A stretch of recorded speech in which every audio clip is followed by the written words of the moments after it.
The snow had been falling since noon. By the time Ruth Holloway pulled her truck into the lot behind the Iron Covenant clubhouse, it had become something else entirely. Not weather anymore. A verdict. The kind of Montana winter that did not ask permission, that came down from the high country and took possession of everything it touched, filling the ditches along Route 9, swallowing the yellow center lines, pressing the tree line back into a gray wall that had no depth, no distance, and no mercy. Ruth had driven in worse. She had driven in worse at 72 years old, with her left knee aching the way it ached when the barometric pressure dropped fast, and her hands on the wheel doing the automatic, precise work that 40 years of muscle memory produced without requiring thought. She parked beside Dax Briggs's Harley, which he hadn't moved into the garage yet, and was already wearing 2 inches of white on its seat like a headstone. She looked at it for a moment, then she grabbed her kit bag from the passenger seat and went inside. The kit bag was black canvas soled, the strap worn to a gray softness at the shoulder contact point. It had been her husband Earl's first field medic bag from his Army days that he'd repurposed when he came home, and then she'd repurposed it when he died, and she had carried it everywhere in the 12 years since, because she was a practical woman, and it held what she needed, and she did not believe in waste. Inside tonight, a blood pressure cuff, 2 rolls of gauze, medical tape, a suture kit she'd restocked from the pharmacy in Missoula last month, antiseptic, a pen-light, disposable gloves, and a bottle of Tylenol, down to 9 tablets that needed replacing. She pushed through the side door into the warmth of the clubhouse and stood in the entry hall for a moment, letting the cold fall off her coat. She listened to the building the way she always listened when she first arrived, reading it, the way she read any environment with the specific calibration of a woman who had spent 38 years understanding that a room told you things before anyone in it said a word. Tonight the room said ordinary, the low, comfortable warmth of men who had settled into the evening the way men settle into evenings that have no particular requirement of them. She had come to recognize the difference between that sound and the charged quality of a room managing something hard. She was about to be wrong about that. She had been coming here 3 evenings a week for 4 years. Not as a club associate, not as anyone's woman, but as the person who kept the equipment running. The old EMT defibrillator that Dax had bought at an auction in Billings and that nobody else in the club could service properly. The industrial first aid cabinet that needed quarterly restocking and calibration. The blood pressure monitor and the glucose kit that Doc Reardon had requested when Hector Cruz developed a borderline reading 2 years back and hadn't seen a physician since. She came because Dax Briggs had asked her, and she had said yes because Earl had said yes to this club for 15 years before he died, and because she was a retired nurse practitioner with too much time and not enough to do with her hands, and because the men in this building treated her the way men treated women who had earned their respect rather than inherited it. She hung her coat on the hook beside the door. Dax was at the far end of the bar when she came in. He was 44 and built the way some men are built, who have spent a decade and a half being used hard by a world that required something concrete from their bodies. Not large for the sake of it, functional large, the kind of broad through the shoulders that came from actual work. He had a scar that bisected his left eyebrow, a memory of Kandahar that he did not discuss, and dark eyes that took in rooms with the automatic, comprehensive attention of a former Army Ranger who had never entirely stopped being one. On his right forearm, a tattoo of a compass rose with the needle broken, pointing nowhere. He'd gotten it years ago during a winter that was worse than this one for reasons he didn't discuss. He looked up when she came in. Ruth. Dax. He went back to the carburetor component he was cleaning on the bar with the focused attention of a man who found mechanical work restful. Around the room, the others. Wade Locke playing cards with Silas Mercer and a visiting man from a northern chapter. Gunner Flynn near the wood stove, reading something on his phone. Cruz at the kitchen passed through, already smelling of whatever he had started for dinner, garlic and heat. Big Roy Hendricks, the biggest man in the building at 6'4", and Change standing near the side window in the particular motionless way he had watching the road. Cabinet been restocked? Ruth asked, moving toward the back hall. Should be, redid it Tuesday. Ree's 26 and reads the label like it's optional. He does, Dax agreed without defensiveness, which was one of the things she respected about him. He did not argue with facts. She went through the back hall to the medical cabinet, unlocked it with the key she'd had for 3 years, and began her inventory with the small, focused efficiency she brought to every piece of work she did. Everything in its place. Everything counted. She had learned as a 22-year-old nursing student that a supply cabinet in disorder was a cabinet that killed people when the margin was thin, and that lesson had never left her. She was on the fourth row redating the saline packets when she heard the door. Not a knock, not a rattle. A weight against it from outside the door opening with the specific resistance of something being used as a last support by a body that had almost run out of what it needed to keep going. Cold air moved down the hallway sharp as a blade. Ruth put the saline packet down. She heard voices in the main room shift register the specific change that meant something had entered, that changed the room's purpose. She came out of the back hall and stood in the doorway to the main room. The boy was small. He stood just inside the door with the storm behind him and the snow still blowing in around his frame, and he was 12 years old if he was anything.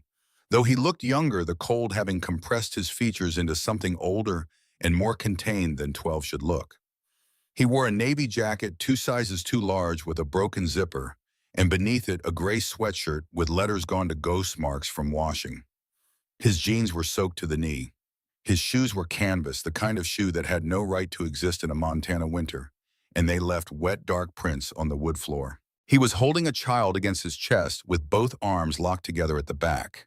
The grip of someone who had been holding on for a very long time and had decided to keep holding no matter what the arms required. The child was small enough to almost disappear against him, wrapped in a blanket that had once been yellow, and was now the gray of roads and cold, one thin arm loose, where it had slipped free, hanging without motion. The boy looked at the room. He looked at the men. He did the calculation that children do, taking in the leather the size of them, the specific atmosphere of a space that did not routinely contain children. And then he did the thing Ruth recognized immediately, and that stopped her cold in the doorway. He did not flinch.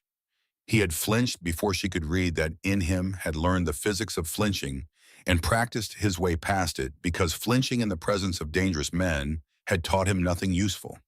What he did instead was look at the room with the flat, systematic assessment of someone who had crossed off every other option and was now here and needed this to work. His lip was split. The bruise on his left cheekbone was new and deep. There was a cut above his right eyebrow, thin at an angle inconsistent with falling. Ruth's eyes moved across all of it in 2 seconds, the way trained eyes do, cataloging without staring the professional inventory she had never stopped doing. The child in his arms was breathing, shallow but rhythmic. The boy's eyes moved around the room and landed on Dax, not because he knew who Dax was, but because the body knows which person in a room is the one that matters. "Please," the boy said. His voice was quiet and even. "She's sick. I don't need anything else. I just need her to be warm." The room was still. Ruth crossed it. She moved past Dax, past Wade and Silas, past the wood stove and its heat. She stopped in front of the boy and crouched down to his eye level, the way she had crouched in front of 10,000 children over 38 years of practice.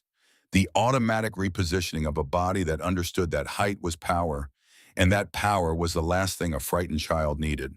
"My name is Ruth," she said. "I'm a nurse. Can I look at her?" The boy stared at her. Something moved in his face, a recalibration. He had expected men. He had steeled himself for the particular math of men and had arrived with a script prepared for that math. And here was a woman, old white-haired, crouching in front of him with steady hands and a voice that had the specific texture of someone who had seen a great deal and had not yet been destroyed by any of it. "Ethan," he said. "My name is Ethan. She's Lily. She's 6. How long has she been like this?" "Coughing since last Thursday. The fever started yesterday." He paused. "She ate some crackers this morning. Nothing since." "Has she been awake today?" "Twice, not for long." Ruth reached out and touched the back of her fingers to Lily's forehead, then her neck, then the pulse point at her small wrist. The child stirred, one eye open, clouded with fever, and then closed again. Her breathing was shallow, but the rhythm was consistent. Ruth moved her fingers to the glands below the jaw, palpated gently, felt the swelling there. "She needs warmth and fluids," Ruth said, standing.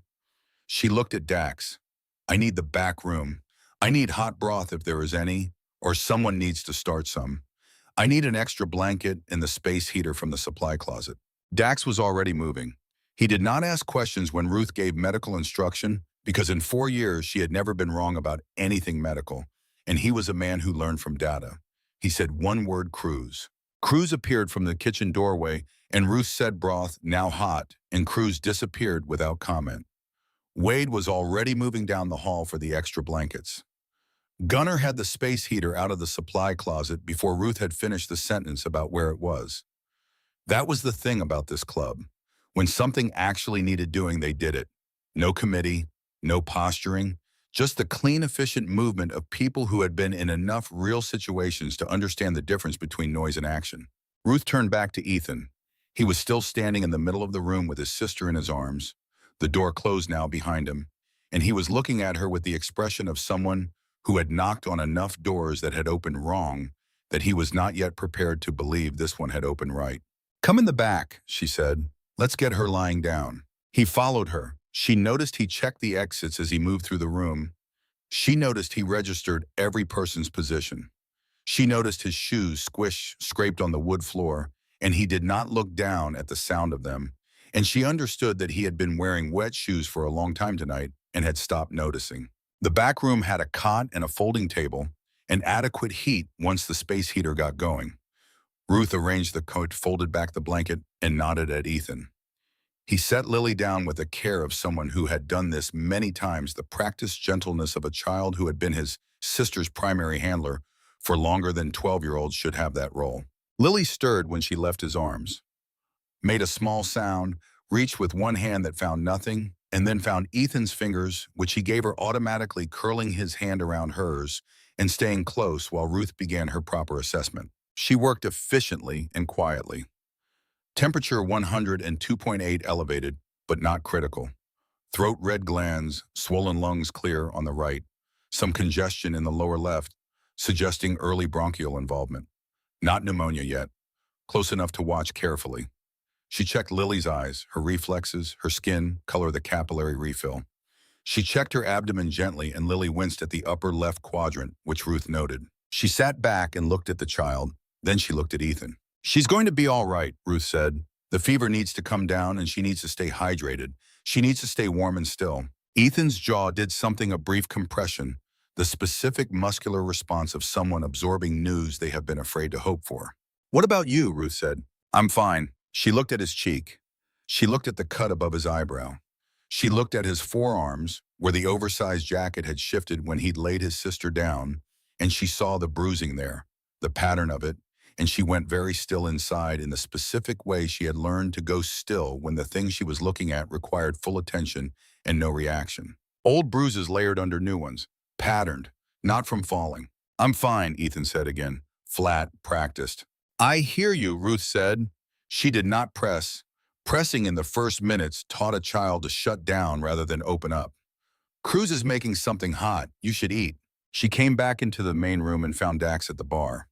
She set her kit bag on the stool beside him and pulled on a fresh pair of gloves and began documenting what she'd assessed, writing on the notepad she kept in the bag's front pocket, the habit of a woman who had never stopped charting. "Fever, early bronchial congestion, undernourished," she said, keeping her voice below the room. "She'll be all right with proper care tonight." Dax looked at her. "And the boy?" Ruth wrote a number without looking up. Bruising on both forearms patterned, not from falling. The cut above his eye came from something with an edge, a ring or a belt buckle. She paused. "There's old bruising under the new, yellow-green 3 weeks minimum." The room around them had reconfigured itself in the way that rooms do when people are pretending not to listen while listening completely. Cards had stopped moving. Gunnar had not looked at his phone in 4 minutes. Dax said nothing for a moment. He had the stillness of a man who was containing something very large in a very small space. "Where'd he come from tonight?" he said, loud enough to carry. Ethan appeared in the doorway. He had the posture of a child who had decided to answer honestly because the calculation had resolved in favor of honesty. "Hargrove Place," he said, "east of town. Dale and Sandra Hargrove. We've been there 2 years." "You run?" "Yes." "In this weather?" "Yes." "How far?" 4 miles, maybe a little more. I know the roads." Ruth looked at the boy's shoes again. 4 miles, in canvas shoes, in a Montana blizzard, with a 6-year-old girl running a fever of 102.8. She looked at Dax. Dax was still looking at Ethan. "Sit down," Dax said. "Oye, baja, man." Cruz is going to bring you something. And then when you're ready, you're going to tell me what's at that house. Ethan came fully into the room. He sat on the far end of the nearest couch on the edge of it, the position of someone who was sitting because they'd been asked to but hadn't yet decided to trust the chair. He put his back to the wall. He looked at the exits. These were things Ruth cataloged quietly and did not comment on. Cruz brought broth and bread in a mug of hot water with honey. He crouched down to Ethan's level and held the food out without making the boy reach for it. Ethan took it with both hands and ate with the contained, faster than comfortable speed of someone who had learned to eat quickly because meals were not guaranteed to stay available. Nobody in the room commented on that either. Ruth watched Dax watch the boy eat, and she saw in Dax's face something she recognized, not sympathy, which was the soft thing, but recognition. The harder thing, the thing that said, I have seen this before, not this situation, but this child, this pattern of accommodation to circumstances that should not exist, and I know exactly what it means. She had known Dax Briggs for 4 years, and she had never seen his face do that specific thing. She filed it without comment. Lily woke while Ethan was still eating, awoke in the back room with a thin, frightened sound that brought Ethan off the couch before Ruth had taken 2 steps. He was in the back room in 4 seconds, and Ruth was behind him. And when they came through the door, Lily was sitting up on the cot with her eyes wide and her face doing the pre-cry compression of a child who was going to start screaming in approximately 3 seconds. Hey, Ethan said. Lil, look at me. She looked at him. The pre-cry compression stopped. It was the most efficient thing Ruth had ever seen a child do. No preamble, no explanation, just the pure force of a sibling relationship so practiced and so load-bearing that it operated below the level of language. Lily looked at her brother, and something in her face that had been about to fall apart simply didn't. Where are we? Lily said. Her voice was the voice of fever and exhaustion, thin paper textured. Safe place. These are good people. Lily looked past him at Ruth. She looked at Ruth's white hair, her steady hands, her face. Children read faces very accurately. Ruth knew this, and she relied on it, now meeting the girl's gaze with the neutral warmth of someone who was not going to perform concern for her, just have it. You're the nurse, Lily said. Yes. My teacher is a nurse too. She gives out Band-Aids. I have Band-Aids, Ruth said. Lily considered this. Okay, she said and lay back down. Ethan sat on the edge of the cot and Lily put her hand in his, the automatic returning to the anchor point, and was asleep again in less than 3 minutes. Ethan watched her until her breathing evened out, and then he looked at Ruth with the controlled composure of a 12-year-old who had been managing his own fear all night and was now in a room where he didn't have to manage it alone and didn't quite know what to do with that. She's going to be okay, Ruth said again. I promise you. Ethan looked at her. You don't make promises you can't keep, he said. It was not a question, it was an assessment. No, Ruth said, I don't. He seemed to decide something. He looked at his sister's sleeping face and then back at Ruth. I've tried to get help before, he said, 3 times. Tell me, Ruth said. He told her. He told it with the flat, careful ordering of someone who had rehearsed the account so many times that the sequence had been stripped of approximation and left only the verified facts. He told her about Mrs. Aldridge, the school counselor, with the kind eyes and the poster about safe adults who had listened and written things down and reported it properly and to whom nothing happened afterward. He told her about the neighbor, Mrs. Petrosky, who had called the police when Lily stood on the porch in January without a coat, and about the officer who had come and gone and shaken Dale Hargrove's hand at the door. He told her about the hotline in Missoula, the 40-minute call, the case number he had written in pen on his own arm and refreshed every few days so it wouldn't fade. He pushed up his sleeve. The numbers were there, faded but legible, small and careful in the handwriting of a child who had learned to treat information like currency. Ruth looked at the numbers. She looked at the bruising above them. She looked at the boy's face. She had been a nurse for 38 years. She had worked in emergency rooms, in rural clinics, in school-based health centers, in home care and hospice. She had treated trauma patients, in domestic violence patients, in children from circumstances that had no names adequate to what they were. She had, over the course of a long career, developed the specific internal arrangement that was required to do that work without being destroyed by it, the ability to feel what you felt and keep your hands steady at the same time. She was keeping her hands steady now. 2 years, she said. 2 years and 3 months, Ethan said. Precisely. The kind of precision that came from counting. And Lily. She was 4 when we got placed there. He looked at his sister. She doesn't remember the first part. A pause. I do. Ruth sat with that for a moment. Then she stood up, straightened her spine in the way she straightened it when there was work to be done, and the work was going to be considerable, and walked back into the main room. Dax was at the bar. He looked at her face and she looked at his, and between them passed the entire content of the conversation in the back room without a word being spoken. This was the efficiency of people who had developed the ability to communicate under constraint. I need to check his arms properly, Ruth said, and I need you to understand what I'm looking at. Tell me. Pattern bruising on both forearms. The right arm has 3 distinct impact marks at different stages of healing, which means this has been happening over time. The left arm has an older mark that's almost resolved and 2 newer ones. The cut above the eye is from an edge, not a surface, a ring or a belt buckle. She held his gaze. Someone hit this child in the face with a ring or a buckle. Dax's jaw was still. His eyes were still. Everything about him was still in the particular way that preceded something that was not still at all. He's tried to report it 3 times, Ruth said. School counselor, police state hotline. The case is still open as under review. 4 months. The fire in the wood stove hissed when a draft found it. Nobody spoke. Dale Hargrove coaches high school baseball, Dax said. Ruth looked at him. The weight of the sentence arranged itself. You understand what that means in a town this size, she said. Yeah. Dax looked at the back hallway. I understand exactly what that means. He was quiet for a moment. The carburetor component was still on the bar where he'd left it. He looked at it without seeing it, and then he looked up at Ruth with an expression she had not seen on his face before in 4 years, something that was not tactical or strategic, but personal. The cracking of something that had been maintained, closed for a long time. I had a brother, he said. Younger. His name was Cole. He went through 3 foster placements between ages 8 and 12. He said it without setup, without preamble. The flat accounting of a fact that had been carried for a very long time. The second placement, I was 18, already enlisted. I didn't know what was happening until he aged out and told me.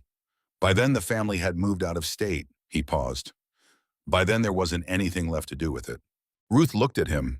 She recognized what it cost to say. Not from the outside academically, in the way you recognize it from having done the same thing yourself, having found the particular place in a conversation where you had to decide whether to say the true thing or the easier thing. Cole, she said. He passed 6 years ago. Motorcycle accident. Another pause. The kind that some people cause on purpose. He said it the way he said everything that was very large. Flat. Not hiding it. Just carrying it at the level where it had lived for 6 years below the register of normal conversation. I've had a long time to wonder what might have been different if I'd been home, if I'd been paying the right kind of attention. He looked at the bar. Tonight that boy walked through my door, and I recognized him. Not his face, what was in his face. The room was very quiet. Ruth understood, not just what he was telling her about Cole. The other thing, the way Ethan had walked through a specific door tonight. Not a random door. The door connected to the grief that Dax Briggs had been carrying for 18 years in a space below language. Ethan's not going back, Dax said. It was not a question or a policy statement. It was the specific kind of declaration that comes when a man who has been very careful for a very long time stops being careful.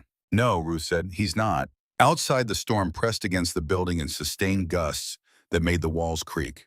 The neon sign above the front door buzzed against the dark in red and amber, the color of a light that had decided to stay on regardless of what the weather said. Ruth went back to the supply cabinet and finished her inventory. She checked Lily's temperature again at 9:30, 101.4. Coming down.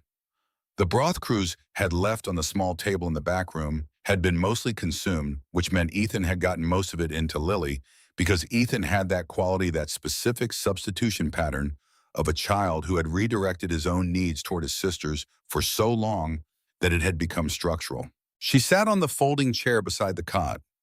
Lily was sleeping with her face slack and her arm out, the absolute abandon of a child's sleep.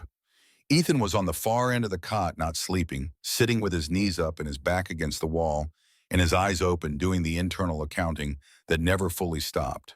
Your shoulder is wrong, Ruth said. He looked at her. Your left shoulder, you're holding it lower than the right and there's tension up through the trapezius. Did something happen to it recently? Ethan looked at his shoulder as if he'd forgotten it was part of him. Last week, he said, he grabbed me and threw me into the doorframe. Let me see. He turned slightly, and she put 2 fingers at the junction of shoulder and neck and found the tissue tight with old inflammation and the specific guarding that bodies produce when an area has been hurt enough times to learn to protect itself preemptively. Nothing broken, she said, but you've been carrying this for a week.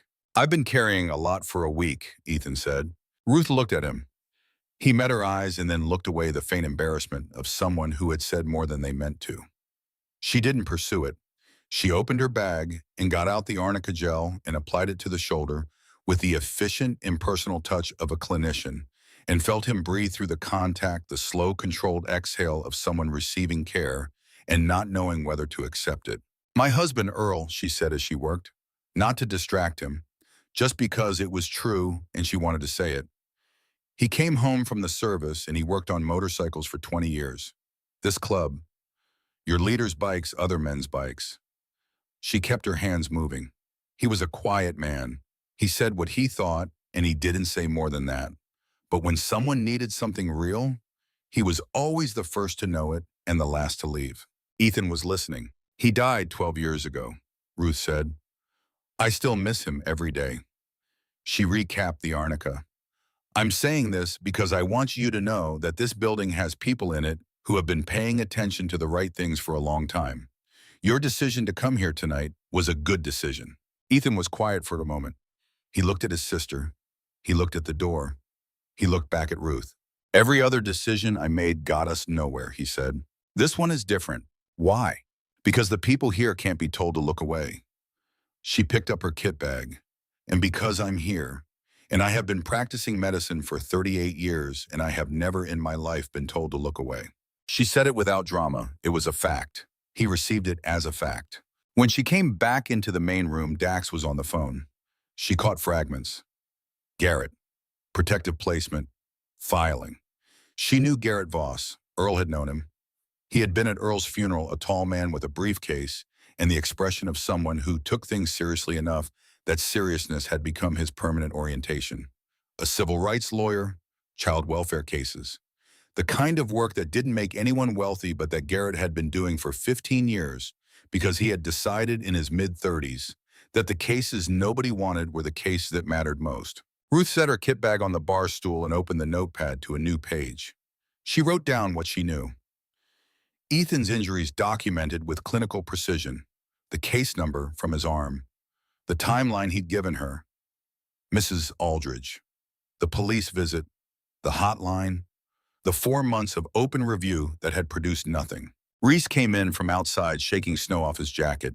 He was 26, restless in the way of a young man who had grown up in a household where stillness got you noticed in bad ways and had learned to keep moving as a form of safety. He stopped when he saw the configuration of the evening. Ruth at the bar with her notepad, Dax on the phone. The club arranged in the posture of men who had received information and were now processing what it required of them. What happened? Reese said. Children came in, Big Roy said from the window. 2 of them, kids from the Hargrove foster placement. Reese looked at the back hallway. He looked at Ruth. What do you need from me? I need you to find out how many children have been placed with Dale and Sandra Hargrove in the last 10 years, Ruth said without looking up from her notes. Public records, foster care licensing. How many placements, how long, what the outcomes were. Reese sat down at this kitchen table and opened his laptop without another word. That was the other thing about this club. They knew how to receive a direction from someone who knew more than they did. Earl had told her that years ago. He'd said these are men who've been in places where bad information got people killed. They know the difference between someone who actually knows something and someone who only thinks they do. She finished her notes. She checked on Lily twice more in the next hour. The fever continued to come down. Cruz brought her coffee at some point without being asked, and she drank it, standing in the back hallway looking at the sleeping children, and she thought about Earl. She thought about the way he had sat in rooms like this one, the quiet completeness of him, the weight of a man who was simply there, not performing being there, just there. She had not had that in 12 years, and she had learned to function without it, and she was not a woman who pitied herself. But sometimes late at night in difficult rooms, She felt the absence of him like a weather phenomenon, like a pressure differential, like the particular ache before a storm. She put the empty coffee mug on the hallway shelf and went back to work. The building was quiet in the particular way of places where people were awake and purposeful rather than simply unable to sleep. There was a difference, and Ruth had learned to read it. At close to midnight, Reese came to find her. He came quietly with his laptop and sat down across from her at the kitchen table with the expression of someone who had found something and was trying to decide how to present it. Dale Hargrove has been a licensed foster placement provider for 11 years, Reese said. In 11 years, he's housed 23 children. Ruth looked at him. 23. Public placement records. Most of them short stays 3 to 8 months. A few longer. Ethan and Lily are the most recent long-term placement. He turned the laptop toward her. I cross-referenced against DCS inspection records. Quarterly inspections going back 6 years, all marked compliant. Who signed them? 2 caseworkers rotating. Always one of these two. Every time. He pointed to 2 names, and the man who signed off on the initial licensing 9 years ago was the county director of Child Protective Services. Ruth looked at the names. She looked at the numbers. 23 children. The same 2 caseworkers for 6 years, she said. Every single inspection. She was quiet for a moment. How many of the 23 can you account for? Reese looked at the screen. 6, transferred to other county placements. The other 17 I can't trace in any public record. 17 children. Ruth set down her coffee mug very carefully. Dax appeared in the kitchen doorway. He had been on the phone for much of the last 2 hours, and he looked like a man who had been told a number of things he had half expected and half hoped were not true, and was now integrating the confirmed version. Garrett filed for a petition for emergency protective placement, Dax said. Judge in Missoula will hear it at 8:30 in the morning. He looked at Ruth. He needs documentation. Ruth picked up her notepad. He has it, she said. Dax looked at her notes. He looked at her, and in his face was the expression of a man who had a brother named Cole and had carried that weight for 18 years and was looking at a woman who had been documenting the truth for the whole history of one boy's attempt to be heard in one night and who intended to continue. The boy's awake? Dax said. He was asking for you. Ruth went to the back room. Ethan was sitting up on the far end of the cot, Lily still sleeping beside him. And when Ruth came in, he looked at her with the old young eyes and said without preamble, there were other kids. Ruth sat on the folding chair. Tell me. Before us. The Hargroves had others. I saw pictures in the hallway, kids who weren't there when we got placed. I asked Sandra once where they went. She said they moved on to better situations. He paused. She smiled when she said it. Ruth held her notepad. Do you remember any names? She said. There was a boy named Marcus, maybe 10 or 11 in the picture, and a girl with red hair. I don't know her name. He paused. Dale called Marcus a good kid once when he didn't know I heard him. Said Marcus knew how to behave. Another pause. The way he said behave. It wasn't a compliment. Ruth wrote it down. The name Marcus, the red-haired girl, the word behave, and the specific way it had been said. She looked at the boy, at the bruise on his cheek, at the careful way he was sitting, sparing the left shoulder. At his hands in his lap, still now not trembling, not performing anything, just present, just enduring. She thought the people who should have helped this child didn't. The people who had authority and procedure and the institutional machinery of a system built for exactly this purpose had received his case number and sent caseworkers who accepted cookies and shook the right hands and wrote compliant on their forms and left. She thought, I am 72 years old and my hands do not shake, and I have never once in 38 years looked away from what was in front of me. She thought, this is what I am here for. You did the right thing coming here, she said. Every door you knocked on that didn't open. Every caseworker, every counselor, every hotline. You did the right thing at every one of them, and it wasn't your failure that they didn't work. She held his gaze. You hear me? Ethan looked at her. Something moved in his face. A small thing, small as a crack in the surface of something that had been sealed for a very long time. Nobody ever said that before, he said. I know, Ruth said. I should have been somewhere closer when you needed to hear it. I'm saying it now. He looked at his hands. He looked at Lily. He looked back at Ruth. Are you going to stay? He said. Ruth looked at the boy and looked at the girl and looked at the notepad in her hands. Yes, she said, I'm staying.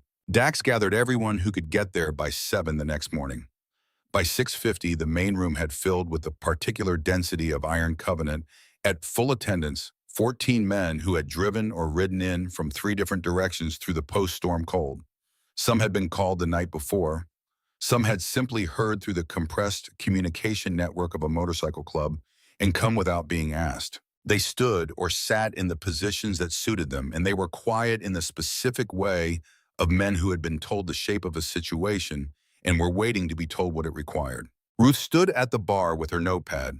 She simply began talking, and the room listened. She told them what she had documented: the injuries, both children, the timeline, the 3 failed reports, the case number on the arm. She told them what Reese had found: 23 children, 11-year, 2 caseworkers, the same signatures on every inspection. The Hargrove Foundation and Robert Prine, and the $70,000 that connected a county director of Child Protective Services to the man he was supposed to be overseeing. Gerald Fitch, and the audit that cleared everything. She told them about the 17 with no traceable outcome. The room was very still when she finished. Not the stillness of people who hadn't expected it.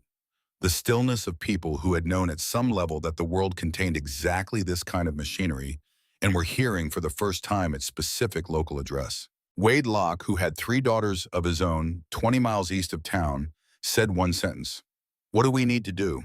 "Be here," Ruth said. "Visible, unmovable. When they come this morning, they need to understand at the first step through that door that they are not going to walk out with those children." She looked at Dax. He nodded once. "And I need someone who can find a man named Marcus Webb," Ruth said. "He's mentioned in the Hargrove placement records. Former placement. He'd be approximately 19 or 20 now. If he's reachable, if he'll talk, his testimony changes everything." Dax looked at Doc Reardon. Doc was the oldest full-patch member at 51, a compact, quiet man with a service background that had shaped his hands into instruments of steadiness. He had spent 8 years as a combat medic with the 82nd Airborne before a discharge had redirected the trajectory of his life in ways he hadn't chosen and had eventually made peace with. His hands were always steady. It was not something he performed. It was something that had been burned into him at a cellular level, forged in places where shaking meant someone died. He nodded once. "I'll find him," Doc said. The DCS worker arrived at 8:07. Her name was Janet Stills, and she came alone.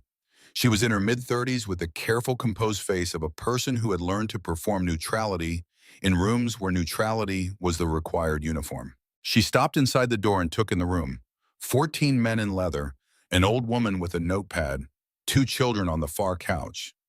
The girl in a club t-shirt that came to her knees, the boy sitting beside her with his back straight and his face arranged in the specific composed blankness he used for official interactions. She was not a bad person. Ruth could read that. She was a person operating inside a system that had certain mechanics and certain pressures and certain definitions of what constituted a correct outcome. And those mechanics had been shaped over years by people whose interests were not the children's. "I'm here regarding Ethan and Lily," she said. "I understand they have been reported as missing from their placement." "They came here voluntarily," Ruth said, "last night during the storm. I'm Ruth Holloway, retired nurse practitioner. I was present when they arrived and I conducted a health assessment." She held out the notepad. "My clinical documentation." Stills looked at the notepad. She looked at Ruth. She looked at the room. "Are the children all right?" "Lily had a fever that has since come down. She's stable. Ethan has bruising on both forearms consistent with patterned physical abuse, a healing cut above the right eyebrow, and a bruised cheekbone approximately 24 hours old. I have documented all of this."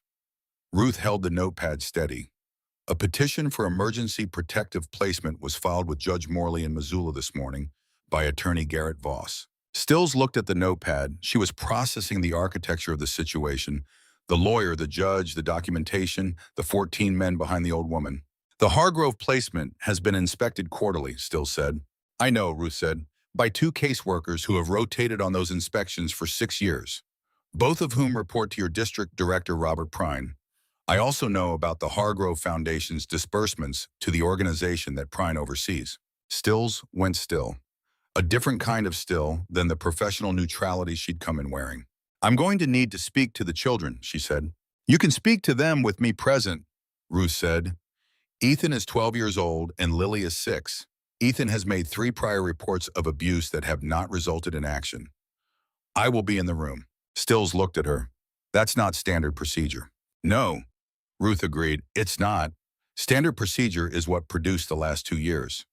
She held the caseworker's gaze with the direct, unadorned steadiness of a woman who had spent 38 years looking at difficult things clearly.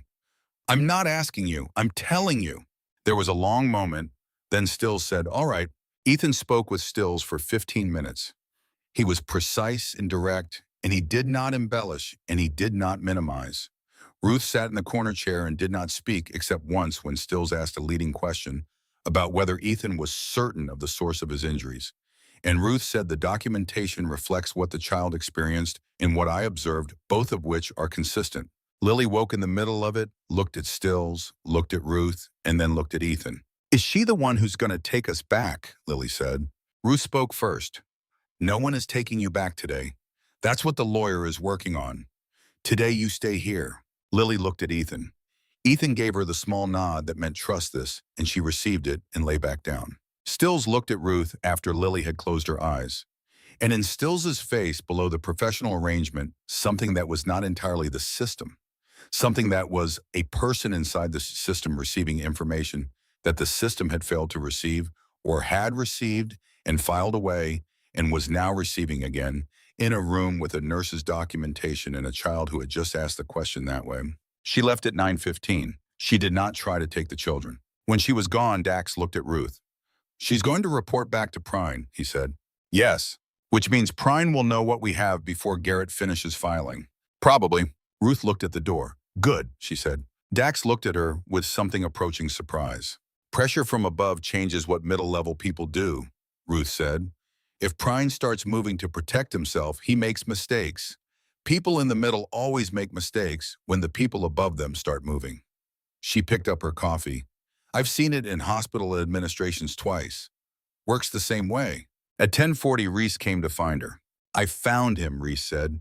Marcus Webb. He's 20 years old, living in Billings, working maintenance at a hotel. He paused. He has a case file with the State Victim Advocacy Office, marked pending review for 14 months. Ruth looked up. 14 months, she said. Yes, Doc's on the phone with him now. Doc was on the phone for 22 minutes. When he lowered it and looked at Ruth, she read his face the way she had learned to read it, the steadiness, fully engaged the way it got when something needed to be held by the steadiness, or it would break something. He'll come, Doc said. He's been trying to speak for 2 years. Nobody withstanding has been willing to listen. What does he have? Doc said it in the direct clinical way of someone who had learned in combat medicine that the worst thing you could do was soften information that needed to land accurately. He told Ruth what Marcus Webb had told the Victim Advocacy Office, what had happened in the room at the end of the hall at the Hargrove house when the men came on Friday nights. Ruth listened. She stood in the hallway with her back very straight and her hands at her sides, and she received the information in the full, careful, comprehensive way that she received all difficult information with the complete interior stillness she had developed over a career that had required her to hear terrible things and remain functional enough to respond to them. When Doc finished, she was quiet for a moment. Then she said, how many children do you think were used that way? Doc looked at the floor. Marcus said he was there for 18 months. He believes there were at least 3 others during his time. Ruth thought about the 17 children with no traceable outcome. She thought about the 14 months of a case file marked pending review. She thought about the system that had received Marcus Webb's account and classified it as requiring further review for more than a year. She went to the kitchen and stood at the counter with both hands flat on the surface and looked at the wall and breathed. Not for emotion. She was doing what she did when information required integration before action, giving the information its proper weight before moving. She straightened up. She went to find Dax. He was in the main room. He looked at her face and understood immediately that something had changed in the scope of the problem. He sent the room empty with 2 words and came to her. She told him. Dax stood with it. He did the compression, the integration, the visible work of a man receiving information that reorganized the entire structure of what he'd understood to be true. And then his face did something that was not operational at all, something older, something that had a name that neither of them needed to say. Cole, she thought. He is thinking about Cole. How far does it go, he said. We don't know yet, Ruth said. Marcus can tell us his part. The documentation can tell us the financial part. But the men who came on Friday nights, who they are, were they connected to Hargrove and Prine and the rest of it, that's what we need. Patricia Doyle, Reese said from the kitchen doorway. I found a name, a former DCS caseworker who filed an internal complaint 14 months ago and then resigned. Her name is Patricia Doyle. She worked for Clearwater County DCS for 9 years. He looked up. The complaint she filed was dismissed. The case file she submitted was marked pending review. The same pending review as Marcus Webb's file, Ruth said. Yes. Rutha looked at Dax. She has something she couldn't do alone, she said. She filed the complaint and then resigned and then waited. That's not someone who gave up. That's someone who stopped having a platform and couldn't find another one. Can you find her? Dax said to Reese. Working on it. Cord Dillard came at 11:23. He came through the side door, the one that led to the parking lot, the one with the stiff latch that hadn't been fully fixed since November. He came in quietly and stood in the short hallway for 4 seconds before Cruz, coming out of the kitchen with a coffee pot, saw him and stopped. He was approximately 50 medium height, with a body that had once been maintained at a high level and was still capable in the specific way of a machine that is serviced rather than used. His coat was dark and expensive, in the plain way that communicated not wealth, but category, the category of person who dealt with situations that required a certain kind of person. His hands were visible. It was a professional courtesy of a specific kind. He looked at Cruz. I'm not here for trouble, he said. Cruz set down the coffee pot. That entrance says different. I knocked on the front. Nobody answered. The side door was open. Cruz crossed his arms. Open doesn't mean come in. Dax came through from the main room. He looked at the man and felt the current in the room change. The way it changed before something serious. Who are you? Dax said. My name doesn't matter for this conversation. What matters is the offer. Ruth came out of the kitchen behind Dax. The man looked at her. Something crossed his face, a recalibration. Ruth Holloway, he said. She held his gaze. You know my name. I know a great deal about everyone in this building, including you. A pause. Including the fact that your husband's death 12 years ago was officially classified as a single vehicle accident on Route 9 outside Harlan Creek. Ice Dark Road, no witnesses. He said it with the particular precision of someone reading from a file. I know that you have always believed it wasn't an accident. I know that the investigation was conducted by the Clearwater County Sheriff's Office, which at that time reported to a sheriff who had a very long friendship with Gerald Fitch. The hallway was silent. Ruth did not move. She was aware of every person in the room and as a point in space, and she was aware of her own hands at her sides, not trembling.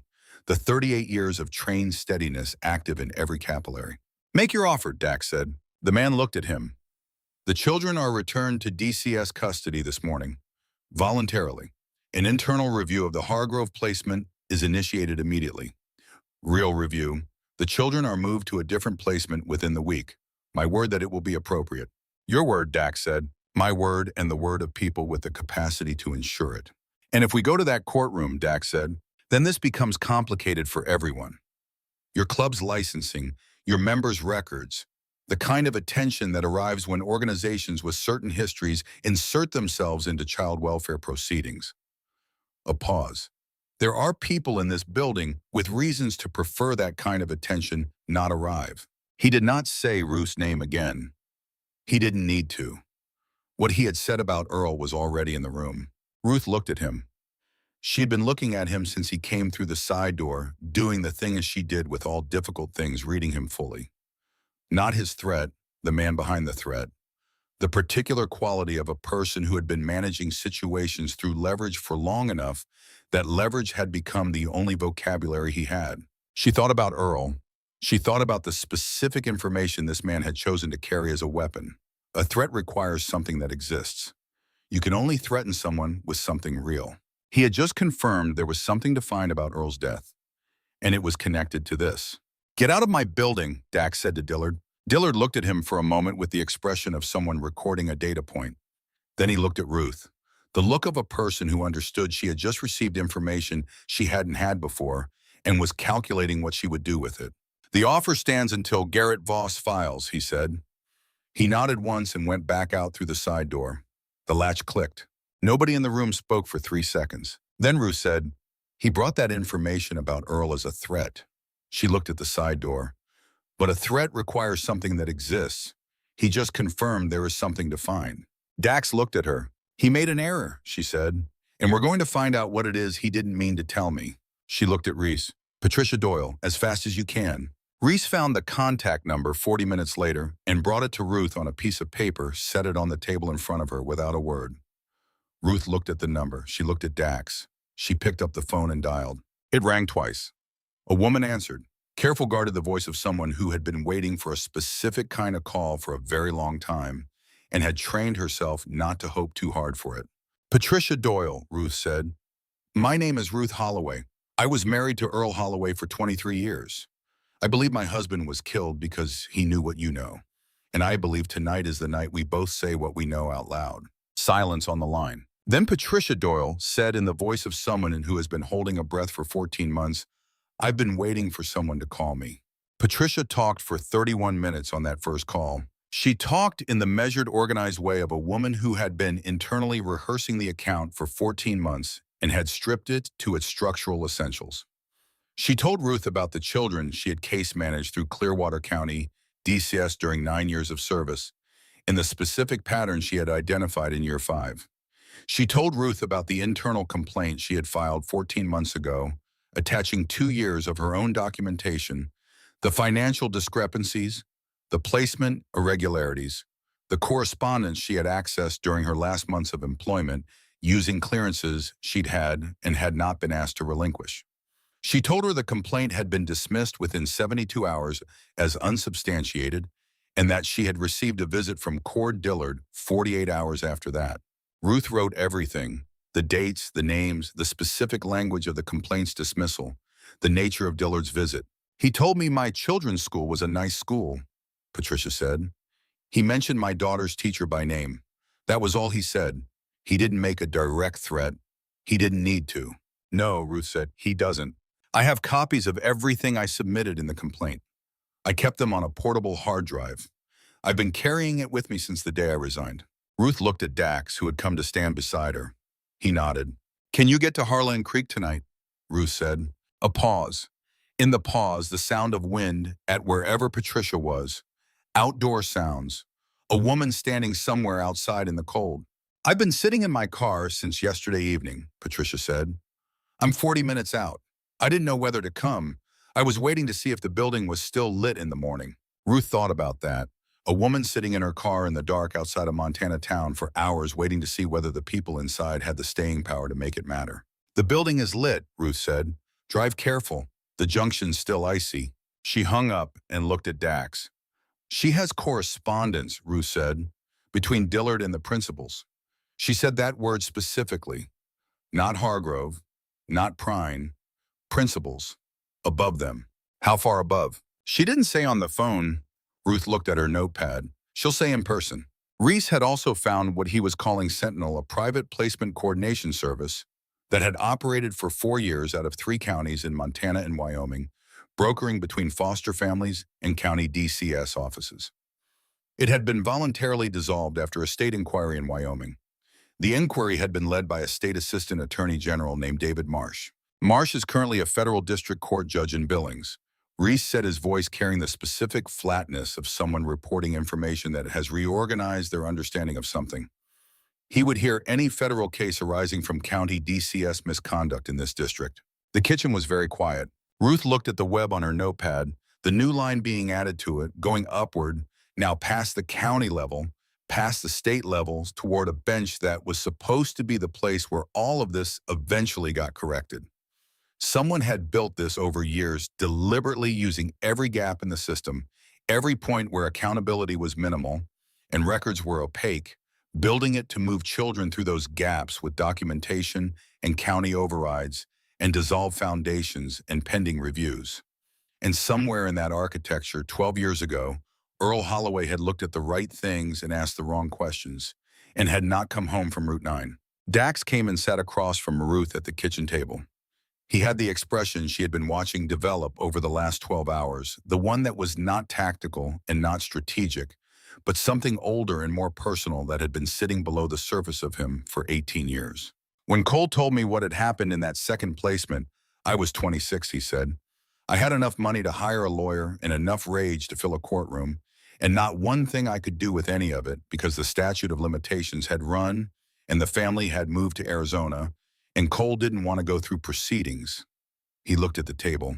He just wanted it to be over. Ruth looked at him. He just wanted to stop carrying it, Dax said. And so we never did anything. And I spent 6 years watching him carry it anyway. And then he put it down in a way I couldn't stop. He paused. I've been sitting with that since. Ruth did not say anything for a moment. She held the weight of it alongside what she was carrying, the 12 years of Earl, the unanswered question, the specific grief of losing someone to a thing you couldn't see clearly enough to fight until it was too late. You can't fix the thing that already happened, she said finally. What you can do is not look away from the next one. Dax looked at her. That boy in the back room is not Cole, Ruth said. But he needed the same thing Cole needed and didn't get. And he's here. And we're here. She held his gaze. That's what we can do. Dax was quiet for a long moment. Then he nodded. The full deliberate nod of a man making a decision he has been building toward for 18 years and has now finally made. He stood up and went back to work. The night moved through its hours with the particular quality of nights that are both very long and very compressed, the time stretching in the long stretches of waiting and contracting in the moments that mattered. Ruth documented, researched. Crews cooked things nobody had asked for and brought them to people who needed them. Big Roy watched the window without moving from it. Doc slept for 2 hours in the back room and woke exactly when he meant to. Ethan came to the kitchen doorway at 2 in the morning. He stood in the doorway and looked at Ruth at the kitchen table with the notepad and the pen and the cup of coffee that had gone cold again, and he said nothing for a moment. Ruth looked up. Can't sleep, she said. No. He came in and sat down across from her. He looked at the table. He looked at her handwriting on the notepad, the careful small letters and the numbers and the dates. My case number, he said. He was looking at where she'd written it. You wrote it down. Yes. Why? Ruth looked at him. Because it matters. Because a number that a child writes on his own arm and refreshes every few days so it doesn't fade matters. Because everything you did to try to be heard matters. She held his gaze. I write down what matters. That's what I do. Ethan looked at the number on the page. He looked at his arm where it was faded now. You don't have to carry that anymore, Ruth said. It's in the record. It's in my record, and it's in Garrett's record, and it's going to be in the judge's record by 9 o'clock this morning. He was quiet for a long time. Outside, a gust moved across the parking lot, and the neon sign vibrated faintly. A low sound, the buzzing of a thing that had decided to stay lit. What if it doesn't work, he said. Then we find the next thing, Ruth said. You keep saying that, because it's true. She looked at him. I have been in enough rooms where the first thing didn't work to know that the second thing exists, and the third thing if the second thing doesn't work. The point is to keep looking. Ethan absorbed this. He looked at the table. He looked at her. Have you ever been in a room where nothing worked, he said. Ruth held that for a moment. She thought about the cases over 38 years that had not resolved the children she had documented and reported and followed up on and eventually lost track of. She thought about Earl. Yes, she said. He looked at her, waiting. And I still went back the next day, she said, because the alternative to going back is not going back. And I have never been capable of that. Ethan looked at his hands. He turned them over in his lap, the boy who had been writing case numbers on his skin and waiting for someone to see them. He looked up at Ruth. I think I'm like that too, he said. Quiet, not quite sure yet whether it was a thing to be proud of or just a fact about himself. I kept going back, even when nothing happened. I know, Ruth said. That's why you're here. She paused. That kind of persistence, Ethan. That specific refusal to accept that nothing can be done. That's not a small thing. That's the most important thing. He looked at her for a long moment. Then he looked at the notepad. Can I sit here for a while? He said. Yes, Ruth said. You can sit here as long as you want. He sat. She wrote. The building held its warmth around them, and outside the Montana night pressed its cold clarity against the windows, and the neon sign kept its watch red and amber. The stubbornness of a thing that had decided its job was to stay on and was doing its job. At 11 in the evening, Reese had brought her the piece of paper with Patricia Doyle's number. He set it on the table beside her notepad and said nothing because the number on the paper said everything that needed saying. Ruth had looked at it, a Montana area code, a name. Patricia Doyle, 9 years DCS Clearwater County, resigned 14 months ago. She looked up at Reese. He was already turning back toward his laptop. She thought about a woman who had filed a complaint and been dismissed in 72 hours and had then received a visit from Cord Dillard and had resigned her position and had been sitting with her documentation for 14 months, waiting for something, not sure what, not sure who. She thought she has been waiting for someone to call who is not going to be stopped. She picked up the phone. When she finished the call and set the phone on the table, Dax was in the doorway. He had not moved. He had the expression of a man who had spent the last 12 hours making decisions and receiving information and had arrived at a particular quality of attention that was past thinking and into simply being present in whatever came next. "She's coming," Ruth said. Dax nodded. "She has correspondence," Ruth said, "between Dillard and the principals." She said that word specifically, not Hargrove, not Prine. Principals. Dax looked at the notepad. He looked at the web of names and lines on it, the architecture of the thing they were building, and his expression was the expression of a man who understood that what they were building was larger than he had thought when the night began and was proceeding to build it anyway. "Earl," he said, "not a question, a recognition." Ruth looked at him. "She has a reference in the correspondence. 12 years ago, Route 9, November. The language of a managed situation, not an accident." The kitchen was quiet. Outside, the wind that had been the storm's last expression moved through the lot with a low sound. "He knew something," Dax said. "Yes," Ruth said. "He was working on your bikes for 15 years. He was paying attention to the right things. And at some point, he saw enough to ask the wrong questions." She looked at the notepad, and someone decided that the wrong questions needed to stop. Dax looked at her for a long moment. He had the expression of a man who has found the answer to a question he has been carrying for a very long time, in a form he was not expecting, and who is now integrating what that answer costs. "He was ours," Dax said. "Simply, the flat accounting of a debt." "Yes," Ruth said. Dax set down his coffee. He straightened up from the doorframe. He said, "Then we finish it." He went back into the main room. Ruth heard him make a phone call, his voice low and deliberate, the voice of a man with a direction at last. She picked up her pen. She wrote the time and the temperature. She wrote Patricia Doyle's name, and the 14 months in the correspondence, and the word principals underlined. She wrote Earl knew. Earl was ours.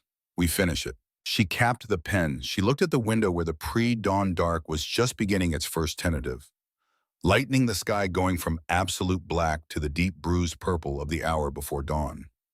She picked up the pen again. She opened to a new page. She wrote at the top of it in the clear, careful handwriting she had used for 38 years of charting the truth for the record. Then she began to write. Marcus Webb arrived at 4:40 in the afternoon in a 10-year-old Civic with a cracked taillight and a St. Christopher medal hanging from the mirror. He was 20 years old, and he was small in the way of people whose growth had been quietly interrupted at the wrong time. He walked through the front door with his chin level and the expression of someone who had rehearsed a very important moment many times and was now doing it for real.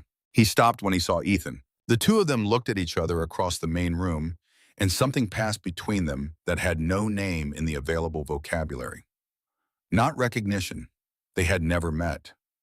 Something more like the moment when a mirror shows you yourself at a different age and from an angle you haven't seen before, and you understand the accuracy of the image. Ruth watched it.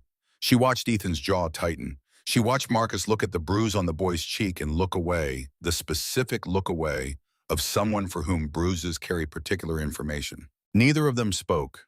Then Marcus looked at Ruth. "You're the nurse," he said. "Yes." He nodded once and sat down at the table with Garrett, who had returned from the courthouse 40 minutes earlier, and who was waiting with a legal pad, a recording device, and the specific quiet patience of a man who understood the weight of what he was about to be told. Marcus talked for 42 minutes. He talked in the flat, careful, precisely ordered way of someone who had refined the account until only the verified facts remained. He talked about the room at the end of the hall at the Hargrove house. He talked about the men who came on Friday nights. He used the exact language, precise and without evasion, and he did not look away from Garrett's face while he said it. Lily was in the back room with Cruz, who was teaching her to play cards. Ethan listened from the kitchen doorway. When Marcus was done, Garrett looked at his legal pad for a long moment. What you've told me constitutes a pattern of criminal conduct that goes significantly beyond what any civil petition can address alone, Garrett said. What I'm doing tonight involves more than a court filing. I know, Marcus said. There will be federal attention, eventually. I've been trying to get someone to do something with this for 2 years, Marcus said. His voice was even, worn smooth by repetition, by the specific weariness of being believed and then not acted upon. I don't have any more waiting in me, Mr. Voss. I just need someone to do something. Garrett wrote something on the legal pad. He turned it toward Marcus. Ruth couldn't read it from where she sat, but she saw Marcus read it and look up, and for the first time since he'd walked through the door, the composed arrangement of his face broke slightly in the specific way of someone receiving a thing they have been hoping for so long that receiving it has become almost indistinguishable from grief. Patricia Doyle arrived at 7:20 in the evening. She was 52, with a tired face that had stopped trying to hide its tiredness, and she walked through the door with her chin level and her hands steady, carrying a backpack, a manila envelope, and a portable hard drive. She set the backpack on the bar and looked at the children and looked at Ruth. "You got further than I expected by tonight," she said. "You're here faster than I expected," Ruth said. "I've been ready for a year," Patricia said. "I just needed someone who wouldn't stop." They worked together for 2 hours at the kitchen table. Ruth's clinical notes alongside Patricia's documentation, the two records fitting together the way evidence fits together, when it is true each piece supporting the other in the specific way that fabricated documentation cannot replicate. Patricia had the financial records, the wire transfers, the foundation, disbursements, the sentinel payments, and 3 additional accounts that appeared in no public filing. She had correspondence emails between Dillard and the 2 names at the top of the list. When Ruth read those names, she understood what Patricia had meant by principals. One was a state senator. The other ran a private equity fund with significant charitable giving across 3 Montana counties, the kind of man whose name appeared on hospital wings and university buildings, and who sat on the boards of things that sounded wholesome. Ruth sat with those names for a long moment. Then she looked at Patricia. "Earl," she said. Patricia looked at her. She had not been expecting the question. "I don't have anything that directly connects," Patricia said carefully. "But there's a reference in the correspondence from 12 years ago, a reference to an incident on Route 9, Harlan Creek. November." She paused. The language in the reference was not the language of an accident. It was the language of a managed situation. Ruth's hands were flat on the table. "He knew," she said. "I believe so," Patricia said. "He would have been positioned to see it working with the club for as long as you say. He would have known enough to ask questions." She paused. "And he would have been exactly the kind of person who did." Ruth looked at the notepad, at her own handwriting, the 38 years of careful documentation, the precise small letters, the dates and times and observations that she had put down, because she had always believed that the truth recorded was the truth that survived. Earl had known the same thing. Earl had believed the same thing. And Earl had been on Route 9 on a November night with his knowledge and his belief, and the machinery had decided that his knowledge and his belief needed to end. She felt Dax's presence beside her before he spoke. "Ruth," he said. She looked up. "We're going to finish this," he said quietly. Not a promise. A statement of fact delivered with the particular flatness of a man who had been through enough real things to understand the difference between what he hoped and what he knew. "I know," she said. She picked up her pen. She went back to work. The trucks came at 9:51 in the evening. Big Roy saw them from the window. 2 of them slowing on Route 9, not turning in. The deceleration of vehicles reading a location, confirming it, continuing on. Their taillights disappeared north around the curve, and the road was empty again. "Scouting," Dax said. "Yes." Garrett called at 11:40. His voice had the density of a man who had absorbed several structural changes in a single evening and was still integrating them. "The correspondence Patricia has," he said. "If it holds up on authentication, this stops being a county matter. This goes federal, multi-state potentially." "I know. File at 6:30, Ruth said. "I want it on the record before those trucks come back. Everything on Patricia's hard drive goes to you tonight and a copy to Sarah Vance at the Helena Tribune. Reese will send it encrypted." Sarah Vance has been working the DCS contracting story for 8 months without documents she could use, Garrett said. "If we give her this tonight, she'll have it verified before I file." "That's why we're giving it to her tonight," Ruth said. Another pause. Ruth, Garrett said. I knew Earl. He was a good man. Ruth looked at the notepad in front of her. The 12 years of wait. He was, she said. And tomorrow, we're going to finish what he started. She ended the call. She sat for a moment in the kitchen of the Iron Covenant clubhouse with the coffee going cold beside her and the night pressing its cold patience against the windows. The coffee in the mug had gone cold again. She drank it anyway. 38 years of cold coffee in difficult rooms had made the temperature irrelevant. Then she picked up the pen and wrote the next thing down. The trucks came back at 5:47 in the morning. Big Roy counted them from the window. 2 black F-250s newer than Dillard's. They turned into the lot this time without the hesitation of the previous past, the directness of vehicles that had finished scouting and had come to do the thing they'd been scouting for. 8 men got out. Ruth counted from the window beside Big Roy. 8 moving with the economy of people who had been asked to do a specific thing and had stopped thinking of it as unusual. Garrett files in 43 minutes, Dax said behind her. I know, Ruth said. She looked at the children. Lily was on the back room cot, still sleeping. Ethan was awake, sitting at the kitchen table with a glass of water, and the expression of someone who had been awake for most of the night and had arrived at a specific kind of calm, the calm that comes when there is nothing left to fear because you have already considered all the possible bad outcomes and have decided to be present for them regardless. Cruz was with Lily. He had been with Lily for the last 2 hours, sitting in the folding chair beside the cot because he had made a quiet decision in the middle of the night that his job this morning was the same job as every other evening, which was to make sure the youngest person in the building felt something ordinary and human, while the extraordinary and difficult things happened around her. He had a deck of cards on the folding table beside him, ready for when she woke. Marcus Webb was in the back room dressed and seated the posture of a 20-year-old who had driven 4 hours from Billings to say something true in a room where it would be recorded and used and would not be buried under pending review for the 14th month in a row. Patricia Doyle was at the kitchen table with Ruth's notepad and her own documents in the hard drive. She looked at Ruth when Ruth came in from the window. They're here, Ruth said. I know.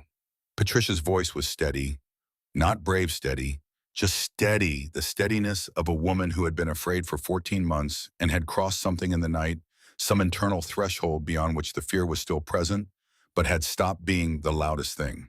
Ruth picked up her kit bag. She set it on the table. She looked at Dax. Same as we discussed, she said. Same as we discussed, he said. Every Iron Covenant member in the building moved to the windows and doors. Not weapons, not threatening postures, just bodies present and visible and unmoved. The human statement of people who had decided where they stood and intended to stay there. The man who came to the door was not Dillard. He was younger, late 30s, with a face that had been rearranged at some point and carried the set of heel damage that came from serious work. He moved with directness, a man with a timeline and a target and no latitude for conversation. He stopped 6 feet from Dax. We're here for the documentation, he said. It's not here, Dax said. It was transmitted 45 minutes ago. The man looked at him. The calculation behind his eyes was visible as a kind of stillness, a man reassessing operational parameters in real time. Step aside, he said. No, Dax said. Ruth came to stand beside Dax.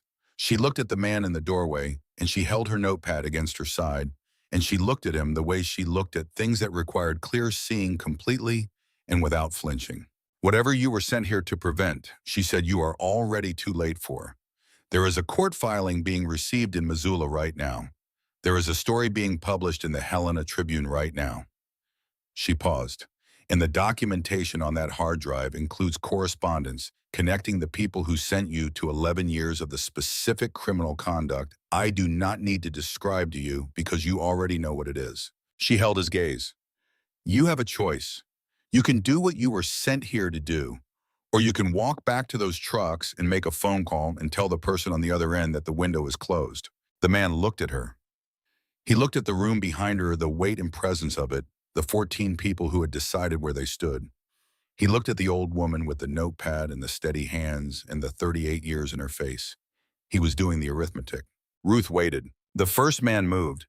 He stepped toward the door, and Big Roy was there before he cleared the threshold, the full mass of 6'4", a former Navy corpsman, placed between the threat and the building, and the collision sent the man sideways into the doorframe, hard, and the fight that happened in the entrance of the Iron Covenant clubhouse in the pre-dawn dark of that Montana winter morning was not clean and was not brief and was not without cost. Dax took a hit to the ribs in the first 20 seconds. He filed it and moved to the next thing. Wade took one to the jaw that would swell by noon. Doc moved to the back room the moment it started, not asked, just moved. Because Doc read buildings the way he read patients, the automatic triage of a man who had learned in combat medicine that your job was to be where you were most needed before you were called there. Ruth stood back from the entrance with her kit bag open and her hands ready, because her job this morning was the same as it had always been, to be the person who put things back together when the sharp part was over. The fight lasted 4 minutes.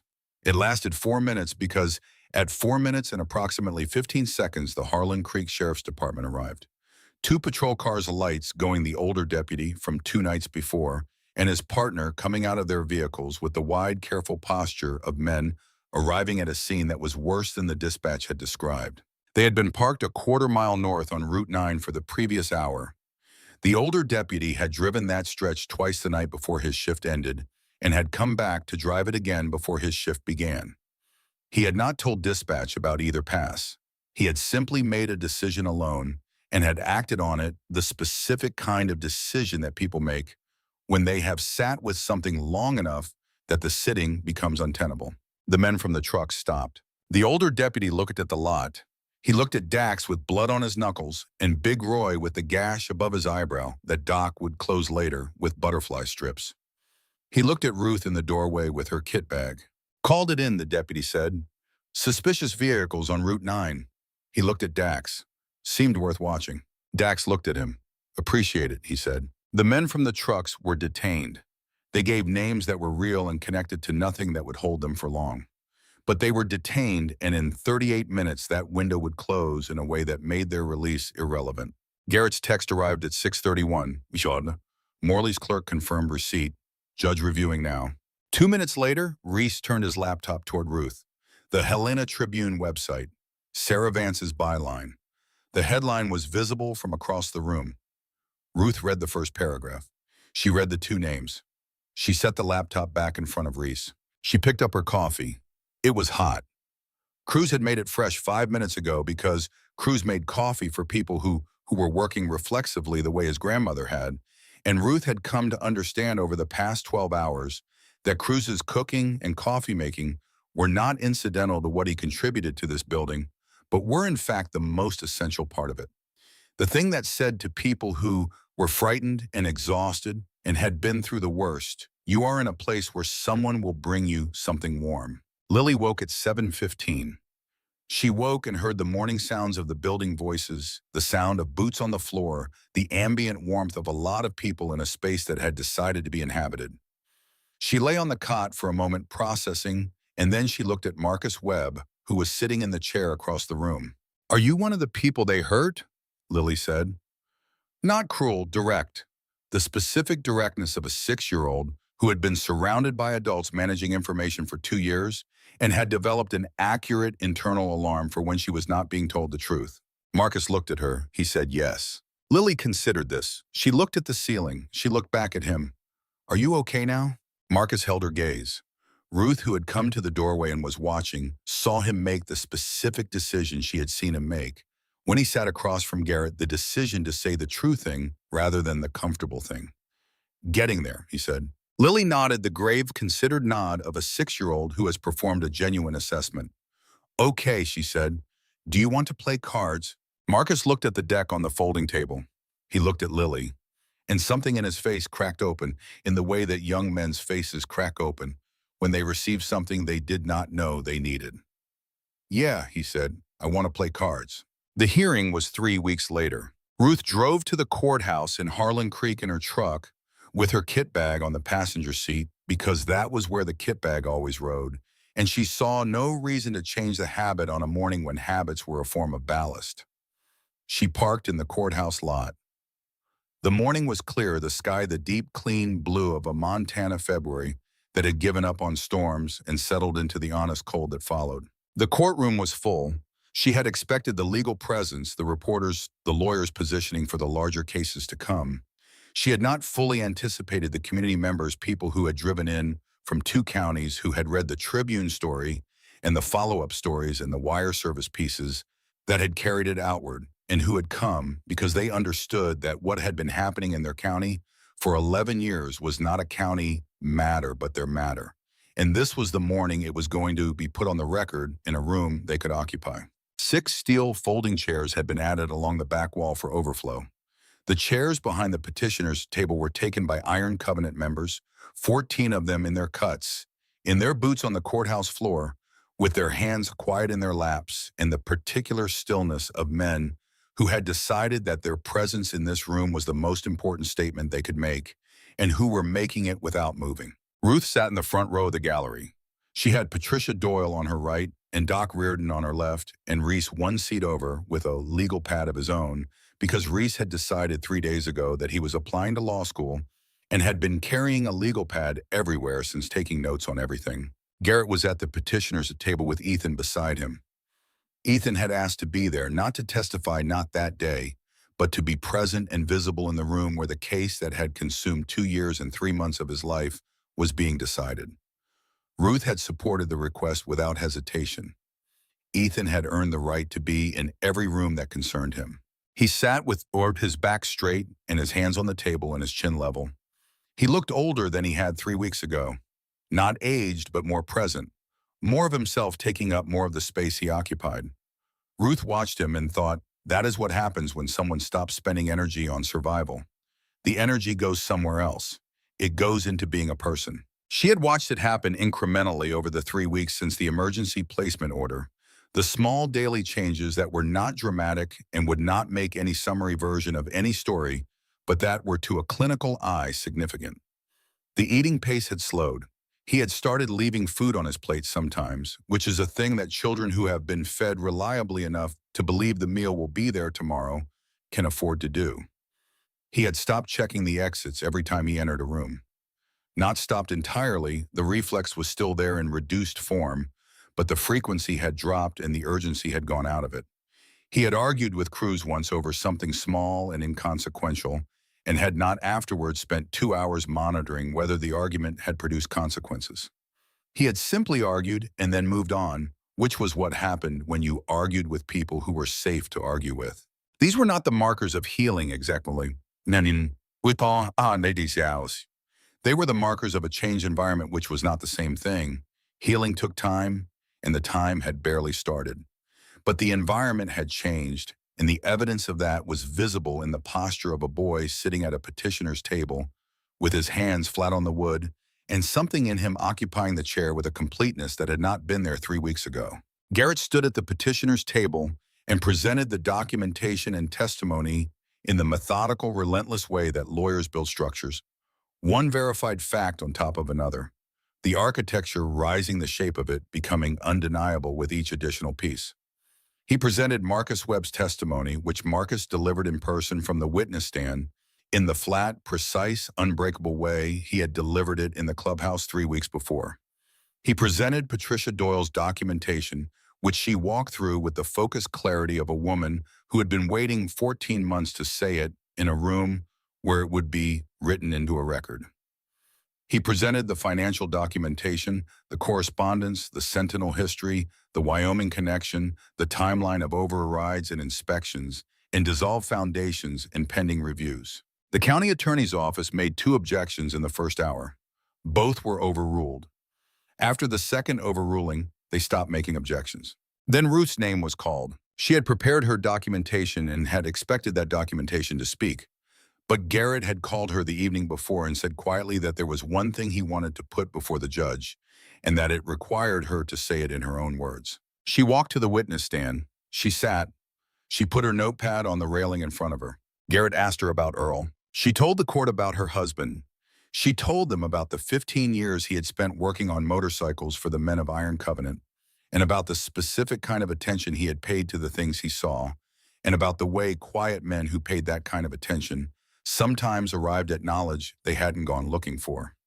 She told them about a November night 12 years ago and Route 9 and an investigation that had lasted 2 weeks and had concluded with the language of weather and road conditions. She told them about the reference in Patricia Doyle's correspondence, the language that was not the language of an accident. She told them that her husband had died because he had seen what was happening in Clearwater County and had known too much for the people running the machinery to allow him to keep knowing it. The room was silent. She told them she was entering this testimony because the truth required a witness, and she had been the closest witness to Earl Holloway for 23 years, and she was not going to sit in the gallery and let the truth he had died forgo unspoken in a room where speaking it was finally possible. She said it without tears, not because she did not feel the weight of it, because 38 years of practice had given her the specific tool of maintaining function under the weight of very large feelings, and she was using that tool now in the most important room she had ever used it in. When she finished, this gallery was very quiet. She looked at Ethan. He was looking at her with an expression she had been watching change over the past 3 weeks. The tactical assessment, the old young eyes still present, still the permanent architecture of a boy shaped by what he'd been through, but behind them something else now. Something that was not calculation. Something that was simply him paying attention to something real in the world and finding it true. She looked back at him and held his gaze for a moment across the courtroom. Then she went back to her seat and picked up her notepad and wrote the next thing down, because that was what she had always done, would do for as long as her hands held their steadiness. She wrote it down so it would survive. Judge Morley issued the permanent protective placement order at 1:15 in the afternoon. Dale and Sandra Hargrove were taken into custody at 2. Robert Prine resigned at 4. Gerald Fitch announced he would not seek re-election at 5. The state senator issued a denial that satisfied no one.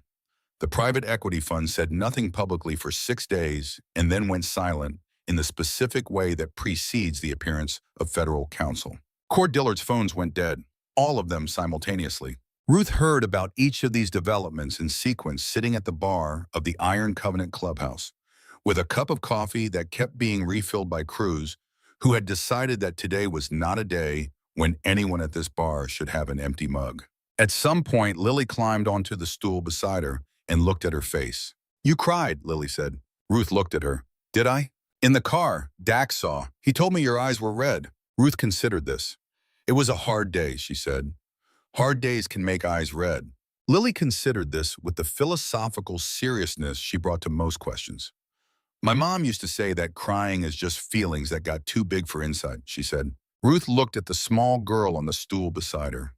The fever-free face, the clear eyes, the hair that Cruz had braided that morning with considerable concentration and partial success.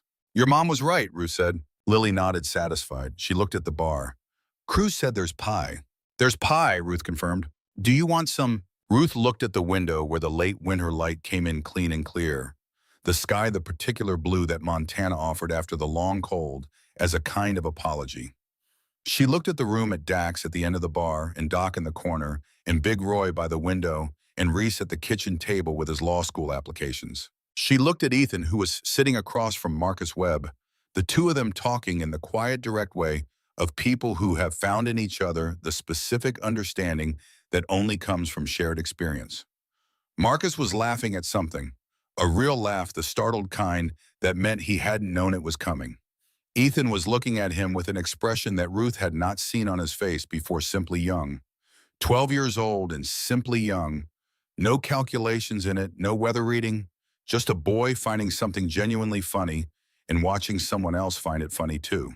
Ruth looked at that for a moment. "Yes," she said to Lily, "I'll have pie." The Haven Project was established 6 weeks later. The nonprofit paperwork was filed by Garrett on a Thursday and approved the following Tuesday, and the first board meeting was at the kitchen table of the Iron Covenant Clubhouse, with Ruth and Dax and Garrett and Patricia Doyle and Marcus Webb and a pot of Cruz's coffee and a legal pad that looked enough like all the other legal pads to make Dax notice and set it down more carefully than he would have set down a piece of paper under other circumstances.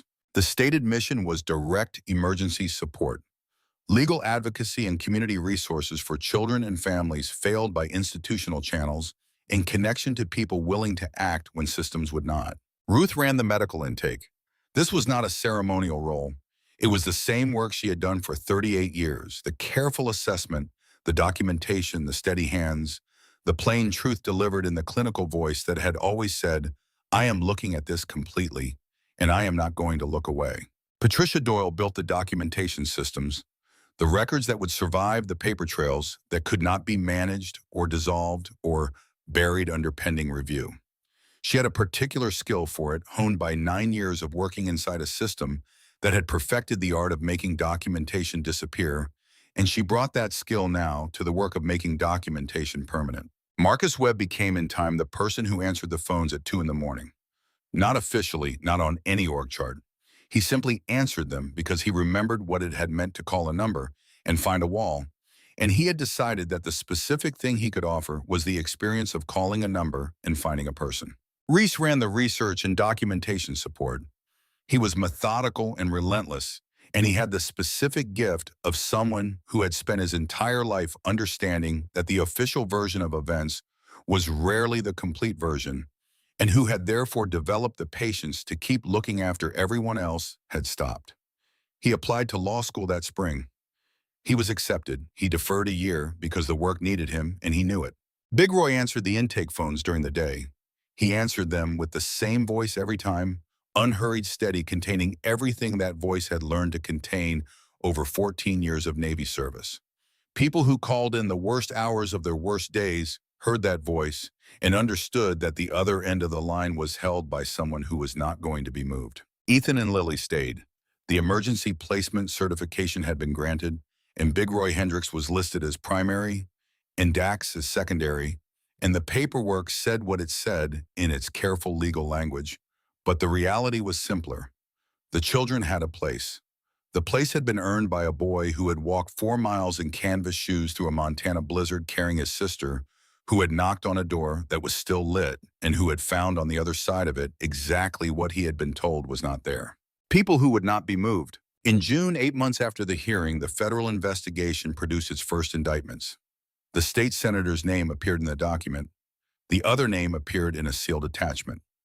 Garrett called Ruth at 7 in the morning to tell her before she heard it from anyone else, and his voice had the texture of a man who had been working toward something for a long time and was still integrating the fact that the thing had happened. "It's going to take years," he said, "the full scope of it. I know, we'll be here." He was quiet for a moment. "Earl would have liked this outcome," he said. Ruth looked at the morning light coming through the window of the clubhouse kitchen, the specific quality of a Montana June morning, the long light and the green that came back every year regardless of how hard the winter had been. "He would have liked the people doing the work," she said. "He was always more interested in the people than the outcome." 3 months after the hearing, on a Tuesday afternoon that smelled like thaw and cold mud and the particular diesel scent of the clubhouse lot, Ruth drove out to the Harlan Creek Cemetery. She had not been back since the first anniversary of Earl's death. She did not come now for grief. She came because there was something she needed to say in a place where she had always said important things. She walked the path she knew by feel the specific number of steps from the gate to the second row, the slight rise in the ground before his marker. It was a plain granite marker, his name and his dates, and below them a line she had chosen. He paid attention to the right things. She had not known when she chose it how precisely accurate it would prove to be. In 12 years, it had only become more accurate. She stood in front of it for a moment. The light was the gray-white of a March afternoon, the sky not quite committed to spring, the ground still hard under its thin new mud. She told him what had happened, not in the formal way of a report, but in the plain, direct way she had talked to him for 23 years. She told him about Ethan and Lily and the door in the snow. She told him about Dax and the broken compass and the brother named Cole. She told him about Marcus Webb and the 42 minutes and the way Marcus had looked when Garrett turned the legal pad toward him. She told him about Patricia Doyle in her car for 14 months, waiting to see whether the building stayed lit. She told him about Cord Dillard, about the specific information Dillard had chosen to carry as a threat and what that information had revealed to her. She told him it was on the record now, permanent. She told him about Lily playing butterfly hands in the diner on the evening of the hearing, demanding a rematch from Cruz with the imperious confidence of a 6-year-old who had found her footing and intended to use it, her voice bright and certain in the diner light, her laugh sudden and real and entirely hers. She stood for a long time after that. The wind moved through the bare branches of the trees along the cemetery's eastern edge with the small sound of things that were still dormant but had decided to be patient about it. She said finally the thing she had driven here to say. You were right, she said, about all of it. You paid attention to the right thing, and it cost you everything. And I am standing here telling you it was worth it because the alternative is that it wasn't, and I am not capable of believing that. She put her hand flat on the cold granite. It was the same stone, it had always been the same plain marker she had chosen 12 years ago. In 12 years, she had not wanted to change the line. It had only become more accurate. I'm staying, she said. I'm going to stay in that building, and I'm going to do the work for as long as my hands are steady. And when they stop being steady, I will find someone whose hands are steady, and I will teach them what I know. She paused. That's what you would have done. She took her hand off the marker. She straightened her spine. She walked back to the truck. She drove back to the clubhouse on Route 9 with the kit bag on the passenger seat and the notepads in the back, and the clear, specific sense of a woman who has been carrying something heavy for a very long time and has finally set it down in the place where it was always supposed to go. The Haven Project's first year produced 34 cases. Not all of them resolved cleanly. Ruth had expected that. Clean resolution was the exception in child welfare work, as it was the exception in medicine, the part of the story that made it into the summaries rather than the lived reality of the work, which was slower and more partial and more complicated than summaries allowed. Some cases resolved and then unresolved. Children placed safely who were then moved by a system still in the process of being reformed. Ruth documented every single one in the clear, precise, unsparing way she had always documented things, because the truth recorded was the truth that survived. Some cases did not resolve at all. Not because of failure, but because the world contained situations that were not solvable by any available intervention, and the honest acknowledgement of that was as important as the work itself. Ruth had learned that lesson at 22 in a clinic in Billings, and it had not gotten easier in 50 years.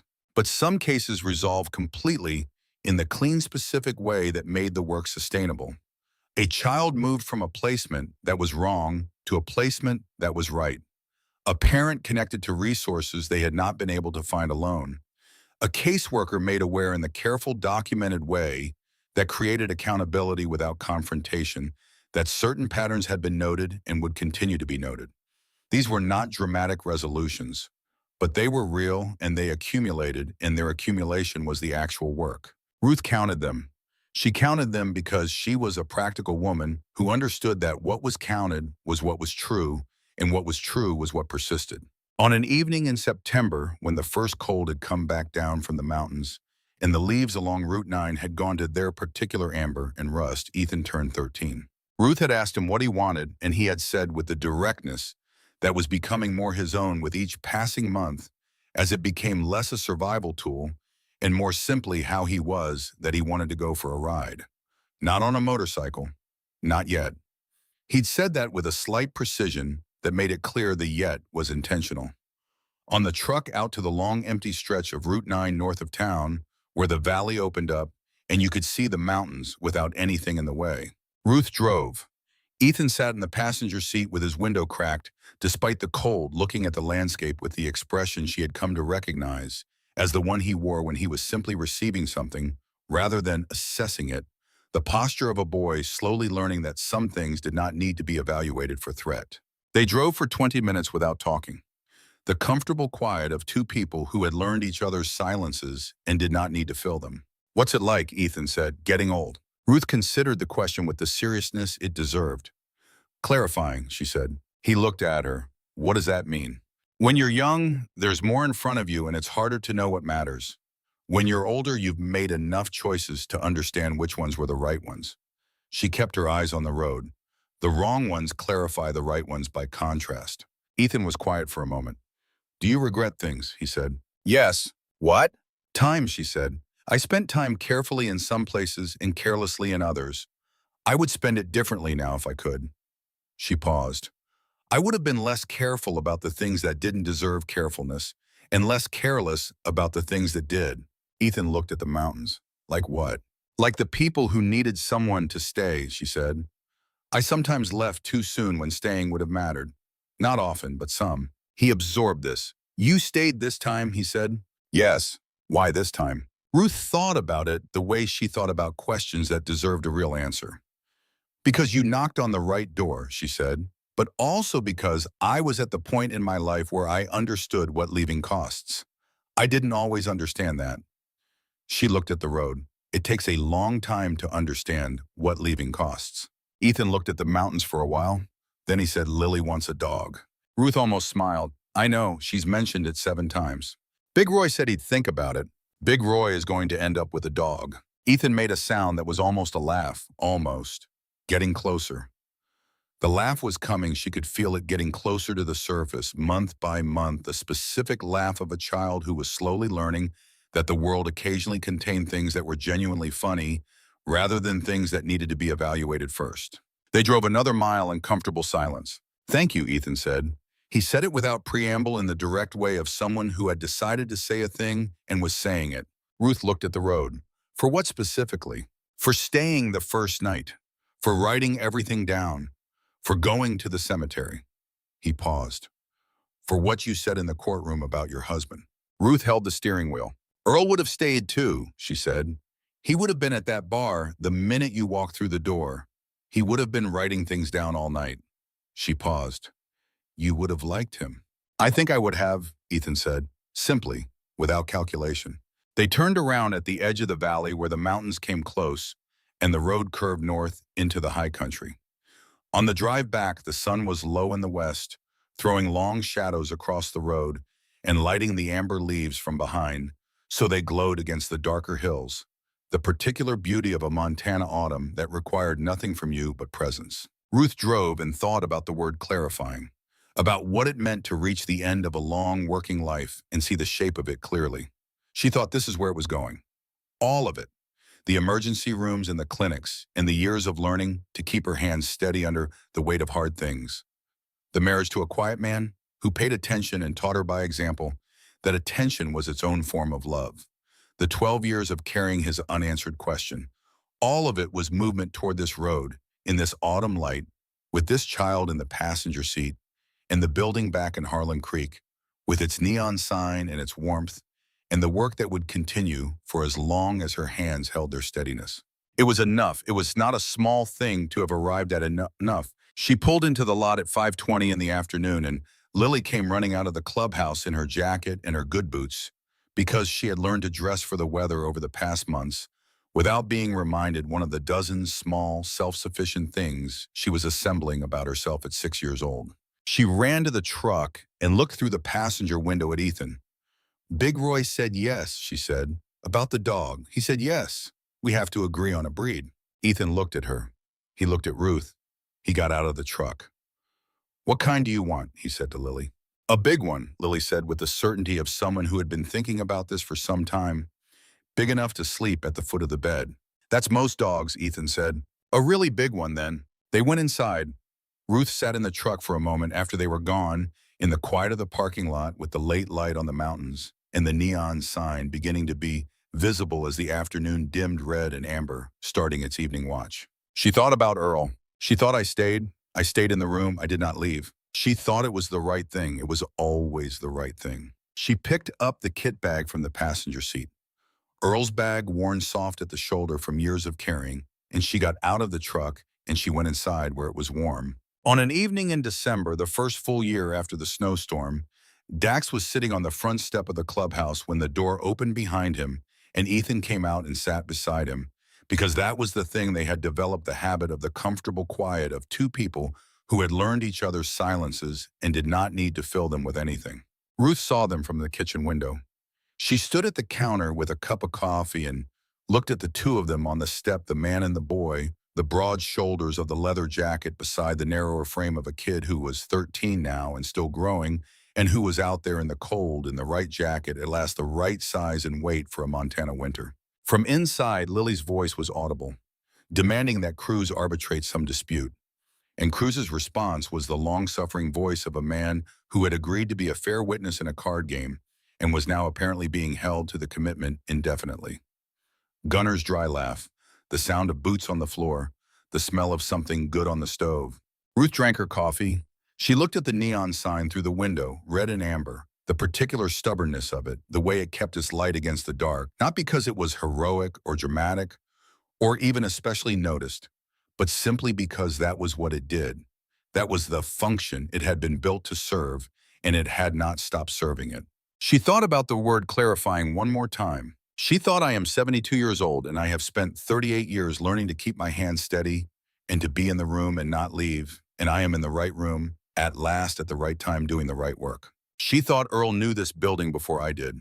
He knew these men before I did. He was paying attention to the right things long before I understood which things were the right ones. And he left me without meaning to in exactly the place I needed to be, with exactly the knowledge I needed to have to do exactly this. She set down her coffee mug. She picked up her notepad. She wrote the date, the temperature, the quality of the December evening light. She wrote, Ethan and Lily are well. The work continues, the building is warm. Outside, Ethan said something to Dax, and Dax responded. And then they were both quiet again, looking out at Route 9 and the tree line and the clear Montana sky. With its hard, bright winter stars, the two of them sitting together in the cold, in the way that people sit together when there is nothing left that needs to be said. And the saying is not the point anyway. The point is the staying. The point is the being there. The point is the neon sign above the door, red and amber, still going, still doing its job, against the dark. Ruth watched them from the kitchen window for a long moment. Then she turned back to her notepad and wrote the last thing down. Be in the room. Don't leave. She capped her sheet and put it in the kit bag and sat at the kitchen table in the warm building on Route 9 in Harlan Creek, Montana in the first year after the storm, and she was present in it completely, the way she had always been present in the rooms that mattered. It was enough. It was, she thought, exactly enough. Dax had been standing beside the window for the last 10 minutes, watching Route 9, and now he turned and came to the kitchen table and sat across from Ruth. And the expression on his face was the one she had been watching develop over the last 12 hours. The one that was not tactical and not strategic, but something older and more personal that had been sitting below the surface of him for 18 years and had finally found the room it needed to come into. There's a thing I've been carrying, he said. And then he said it the way Ruth had come to understand. He said things that cost him flat, direct, no warm-up. I didn't get coal out. I knew something was wrong in that second placement. Not what, but wrong. And I told myself I needed more information before I acted. I told myself I needed to be sure. He looked at the table, and by the time I was sure, it was too late to do anything. Ruth looked at him. I have been in enough rooms since then, Dax said, to understand that what I told myself was not actually about being sure. It was about being afraid, of being wrong, of making it worse, of inserting myself into something I didn't have the authority to insert myself into. He looked up. That's a kind of cowardice that wears very good clothes. Ruth was quiet for a moment. You were 18, she said, and you were enlisted. That's not an excuse. No, Ruth said, it's a fact. Facts are not excuses. They're the actual situation. She held his gaze. What you're describing, that calculation about authority and certainty, every person who has ever been adjacent to a child in danger has made that calculation. Doctors, teachers, neighbors, they make it and they find a reason to land on the side of not acting, and they tell themselves it's prudence. She paused. It's usually fear. You're right about that. But you were 18 and you were enlisted, and the information you had was incomplete. And the system around you was designed to make incomplete information feel like sufficient reason to wait. Dax looked at her. And tonight, Ruth said, when a boy you'd never met walked through your door in the middle of a snowstorm, carrying his 6-year-old sister, you didn't wait for more information. You didn't calculate authority. You moved. He was quiet for a long moment. Then he said, 18 years is a long time to carry something. Yes, Ruth said, it is. She looked at her notepad, at Earl's name written in the margin 3 times during the night, the way she had written it on bad nights for 12 years. I know something about that. He looked at her. He looked at the notepad. He looked at the window where the sky was doing its first tentative thing in the direction of morning. We're going to finish it, he said again, the same way he had said it before, the flat statement of a man who had made a decision and was done deliberating. Yes, Ruth said, we are. He got up and went back to work, and she watched him go. And she thought about the specific thing that happened when people who had been carrying something for a very long time finally put it down in the right place. It didn't look like relief. It looked like this, like a man getting up from a kitchen table at 3 in the morning and going back into the other room to do the next thing that needed to be done. At 11:23 the morning of the fight, after Garrett had filed and the Tribune had published, and the men from the trucks had been detained by the Harlan Creek Sheriff's Department, Ruth stood in the parking lot alone for exactly 2 minutes. She stood in the cold with the kit bag over her shoulder, and she looked at the mountains to the north, and she breathed the sharp, clear air of a Montana winter morning after a storm, and she thought about Earl. She thought about the specific way he had come home from this building 15 years ago, some nights with the particular quality of tiredness that was not exhaustion, but completion, the tiredness of a man who had done something that mattered and had spent himself doing it. She had always recognized that tiredness. She had loved it in him because it was the evidence of him in the world, at the physical trace of a man doing what he was built to do. She thought, I understand now. I understand what he came home from. She thought, I should have come sooner. I should have been in this building years ago, before the Hargroves, before the Sentinel contracts, before the foundation and the disbursements and the county overrides. I should have been here when Earl was here doing this work alongside him. We could have done it together. She thought, but I am here now, and the work is here now, and I am doing it. She thought that is what he would say. He would say, you're here now. He would say, do the work. She turned and went back inside. The morning after the hearing, Ethan came to find her at the kitchen table at 7 in the morning and sat down across from her and looked at her for a moment before he said anything. I want to help, he said. Ruth looked up from her notepad. Help with what? The work, the Haven Project. He held her gaze in the direct way that was becoming more natural to him with each passing week. I'm 13. I'm not a case anymore. I want to be on the other side of it. Ruth looked at him. She thought about the case number on his arm, refreshed every few days so it wouldn't fade. She thought about the school counselor with the kind eyes and the poster about safe adults, and Mrs. Petrosky across the street, and the hotline in Missoula, and 4 months of pending review. She thought about the specific education he had received, not the education anyone would choose, but the one that produced a particular kind of knowledge about how systems worked and where they broke and what happened to people who fell through the breaks. What did you have in mind? She said. I don't know yet, Ethan said.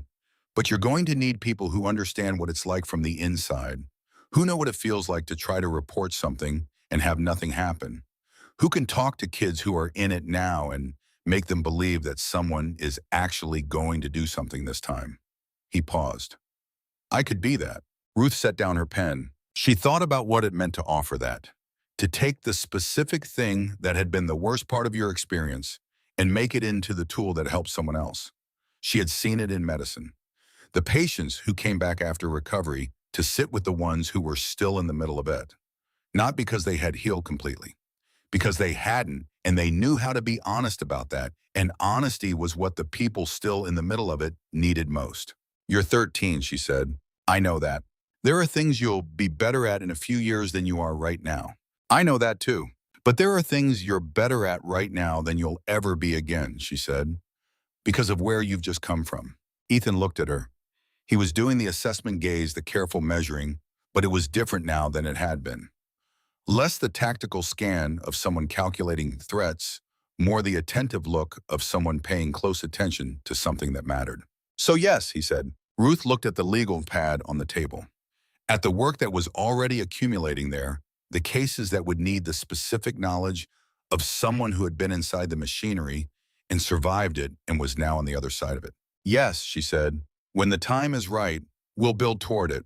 Ethan nodded once the small nod that was becoming his signature acknowledgement of information received and filed and acted on. He got up from the table.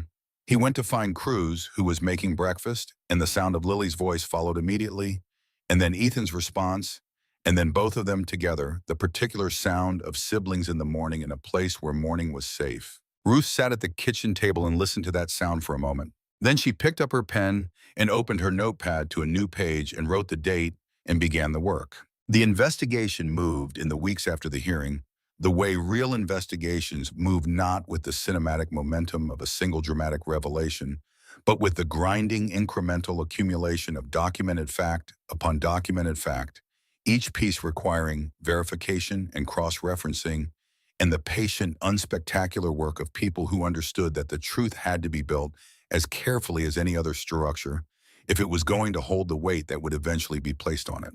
Reese worked through the nights. He had been doing this his entire adult life, sitting up late with a screen moving between databases and records, and the specific digital archaeology of a young man who had grown up understanding that information was the only currency that didn't devalue when institutions failed you. He had been doing it for himself for years, the restless searching of someone who had grown up in a household where the official story was never the actual story and had learned to find the gap between them. Now he was doing it for something else. Ruth watched him work and understood that the work had given the restlessness a direction, which was a different thing from having a direction given to you, and was the thing that actually held. She brought him coffee at 2 in the morning. He did not look up from the screen, but he wrapped his hands around the mug, and she understood that was the acknowledgement. Ghost, whose given name was Nathan Price, had been the one she'd expected to lose and hadn't. He had a daughter 8 years old whose mother was in the middle of a custody proceeding, and when Dillard had implied knowledge of that situation, Ghost had gone still with the specific stillness of a father absorbing a threat to his child. He had considered it for 12 hours and then had made a phone call and had sent his daughter to her grandmother in Great Falls and had come back to the bar and said to Dax, "What do you need from me?" And Dax had looked at him with the expression of a man who understood exactly what it had cost and did not say anything about it. Ghost ran the legal coordination in the Haven Project's first year. It turned out the geometry of his mind, the way he mapped structures and traced lines of responsibility translated, without friction, into the work of identifying which official to call and which document to file and which pressure point would yield. He was methodical and patient and very difficult to manage around once he had decided something was necessary, which was exactly what the work required. Doc ran the medical assessments, the preliminary intake screenings, the quiet conversations with children who needed someone who could take in whatever they said without changing expression.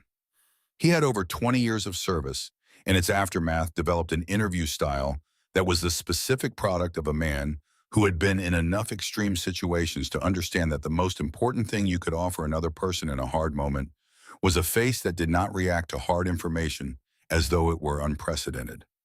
He sat with children in the back room of the clubhouse, and he asked 3 questions, and he wrote down what they said, and he did not flinch. And the children read his face and understood that what they were saying was being received. Wade had 3 daughters. He drove them to school himself every morning for the first 6 months after the hearing, not because anything had changed in the logistics of their lives, but because something had changed in his understanding of what the logistics could cost. And he had decided that the 6 minutes of the school run were 6 minutes of his own attention that he was going to give directly rather than delegating to routine. Big Roy answered the intake phones. He answered them at 2 in the morning, and at 6 in the morning, and during meals, and during rides, and he answered them with the same voice every time, unhurried and steady, containing everything that voice had learned to contain over 14 years of Navy service. People who called in the worst hours of their worst nights heard that voice and understood that the other end of the line was held by someone who was not going to be moved, who had been in worse situations than this one, and had come through them, and was standing on the other side of them saying, "I am here, and I am listening, and I am not going to leave." This was not a small thing. It was possibly the most important thing. In the spring of that year, a call came through the Haven Project's intake line at 11 in the evening. Marcus Webb took it the way he took all the late calls. A woman 40 years old, 3 children, a situation that was urgent in the specific way of situations that had been not urgent for long enough that they had become urgent. Marcus listened for 12 minutes. He asked 3 questions. The 3 triage questions Ruth had given him, refined over 38 years of practice to contain the maximum information in the minimum exchange time. Then he said, "I'm going to connect you with our medical director. Hold on." He brought the phone to Ruth, who was in the main room with her notepad and a cup of coffee that was still warm. She took the phone. She said, "My name is Ruth. Tell me what's happening." She listened. She wrote. She kept her hand steady. After she finished the call and had made the referrals and written the case number and done the documentation, she sat at the kitchen table for a moment with the notepad in front of her. It was nearly midnight. The building was quiet in the way it got quiet after 11, the particular settled hush of a place where people who had been working hard had finally rested. She thought about the woman on the phone. She thought about the 3 children. She thought about the machinery that had been built to fail them and the machinery that was being built piece by piece and case by case to catch them instead. She thought about Earl at the kitchen table telling her that sometimes the only thing you can do is be in the room and not leave. She thought yes, and sometimes the room needs to be bigger than the one you started in. She wrote the date and the case number and the outcome of the call and what the next steps were. She wrote them in the clear, careful handwriting that had been writing things down so they would survive for 38 years. Then she picked up her pen and held it for a moment. She wrote at the bottom of the page in smaller letters than everything else, like a note to herself rather than a clinical record.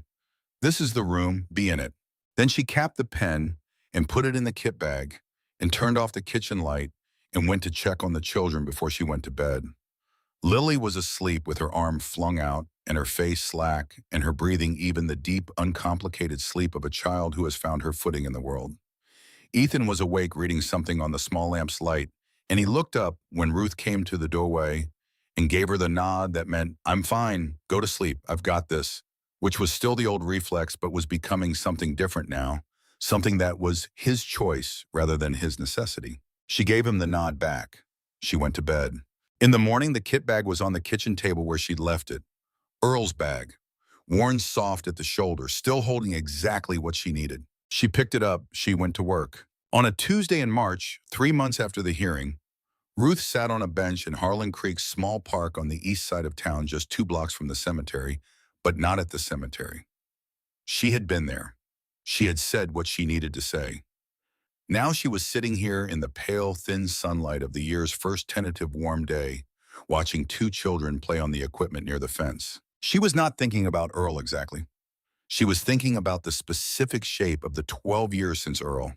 The way grief had worked on her, the same way certain chemicals worked on metal, not dissolving it, but changing its composition, making it harder and less flexible in some places, and more permeable in others, reshaping it into something that bore little resemblance to the original form, but was made of exactly the same material. She had been angry for a long time, not at Earl, at the road, at the ice that had or had not been there, at the investigation that had lasted 2 weeks and had concluded what it had concluded, at the way people in a small town closed ranks around a story and made it the only story and made everyone who questioned it feel like the unreasonable one.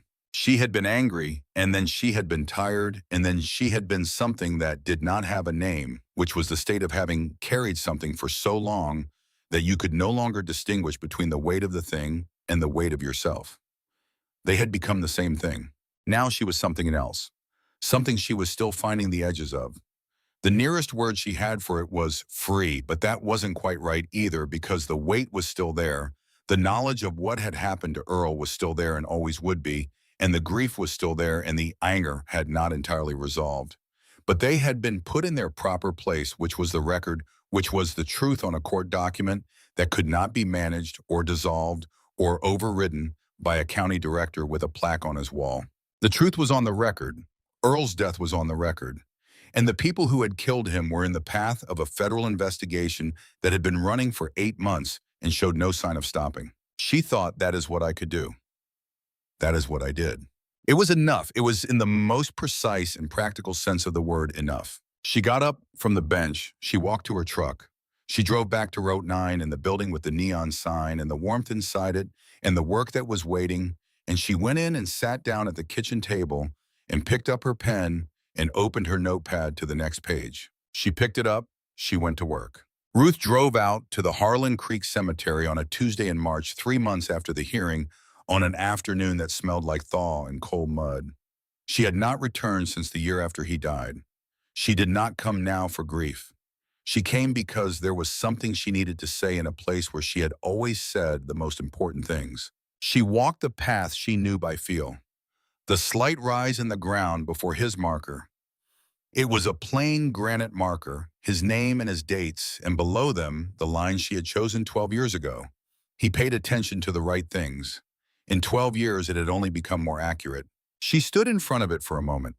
The afternoon light was thin and cold, the sky still undecided about spring. She told him everything. She told him about Ethan and Lily and the door in the snow, about Dax and the broken compass on his forearm, and the brother named Cole that Dax had been carrying for 18 years, like a compass with no needle, knowing it pointed somewhere but unable to find the direction, until a 12-year-old boy walked through a door in a blizzard and showed him exactly where it pointed. She told him about Doc and his steady hands and Cruz with the Pacific Ocean on his wrist, and Big Roy watching the window all night without moving, and Reese at the kitchen table with his laptop finding the truth one data point at a time.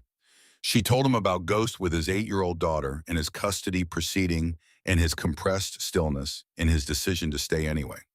She told him about Marcus Webb, 20 years old, driving 4 hours from Billings with a cracked taillight and a St. Christopher medal, and 2 years of waiting for someone to do something, and how his face had looked when Garrett turned the legal pad toward him. She told him about Patricia Doyle in her car for 14 months in the dark outside a Montana town, waiting to see whether the building stayed lit. She told him about Cord Dillard and the specific error he had made when he chose Earl's death as a threat, not understanding that a threat that points to the existence of information does more to harm the person it's aimed at than to stop them. She told him she had finished it. She told him it was on the record now and could not be taken back. She told him the 2 names from the top of Patricia's list were in a federal filing in Billings, and the machinery was being dismantled, case by case, county by county, the whole careful, corrupt architecture that had been built over years being taken apart in the precise, methodical way that things built badly eventually get taken apart, which is with documentation and time and people who refuse to stop looking. A crow moved in the bare upper branches of the trees along the fence line and settled and was still. She put her hand flat on the cold granite. It was the same stone, it had always been the same plain marker. In 12 years, she had not wanted to change the line it carried. "You were right," she said, "about all of it. And I am standing here telling you it was worth it because the alternative is that it wasn't, and I am not capable of believing that." She took her hand off the marker. She straightened her spine. She walked back to the truck. She drove back to the clubhouse on Route 9 with the kit bag on the passenger seat and the notepads in the back, and the specific feeling of a woman who has been carrying something heavy for a very long time and has finally set it down in the place where it was always supposed to go. The neon sign was already going when she pulled in. Red and amber. Still going. The stubbornness of a thing that had decided its job was to stay lit and was doing its job. She sat in the truck for a moment. Through the front window of the building, she could see movement people, the warm amber light of the interior. She could see Cruz's shape in the kitchen pass through, and she could see the back of Big Roy's head near the window, and she could see Lily's arm waving at something, the decisive gesture of a 6-year-old making a point. She thought, "Earl, I found it. I finished it." She thought, "I know where to be now. I know what the room is." She picked up the kit bag. She got out of the truck.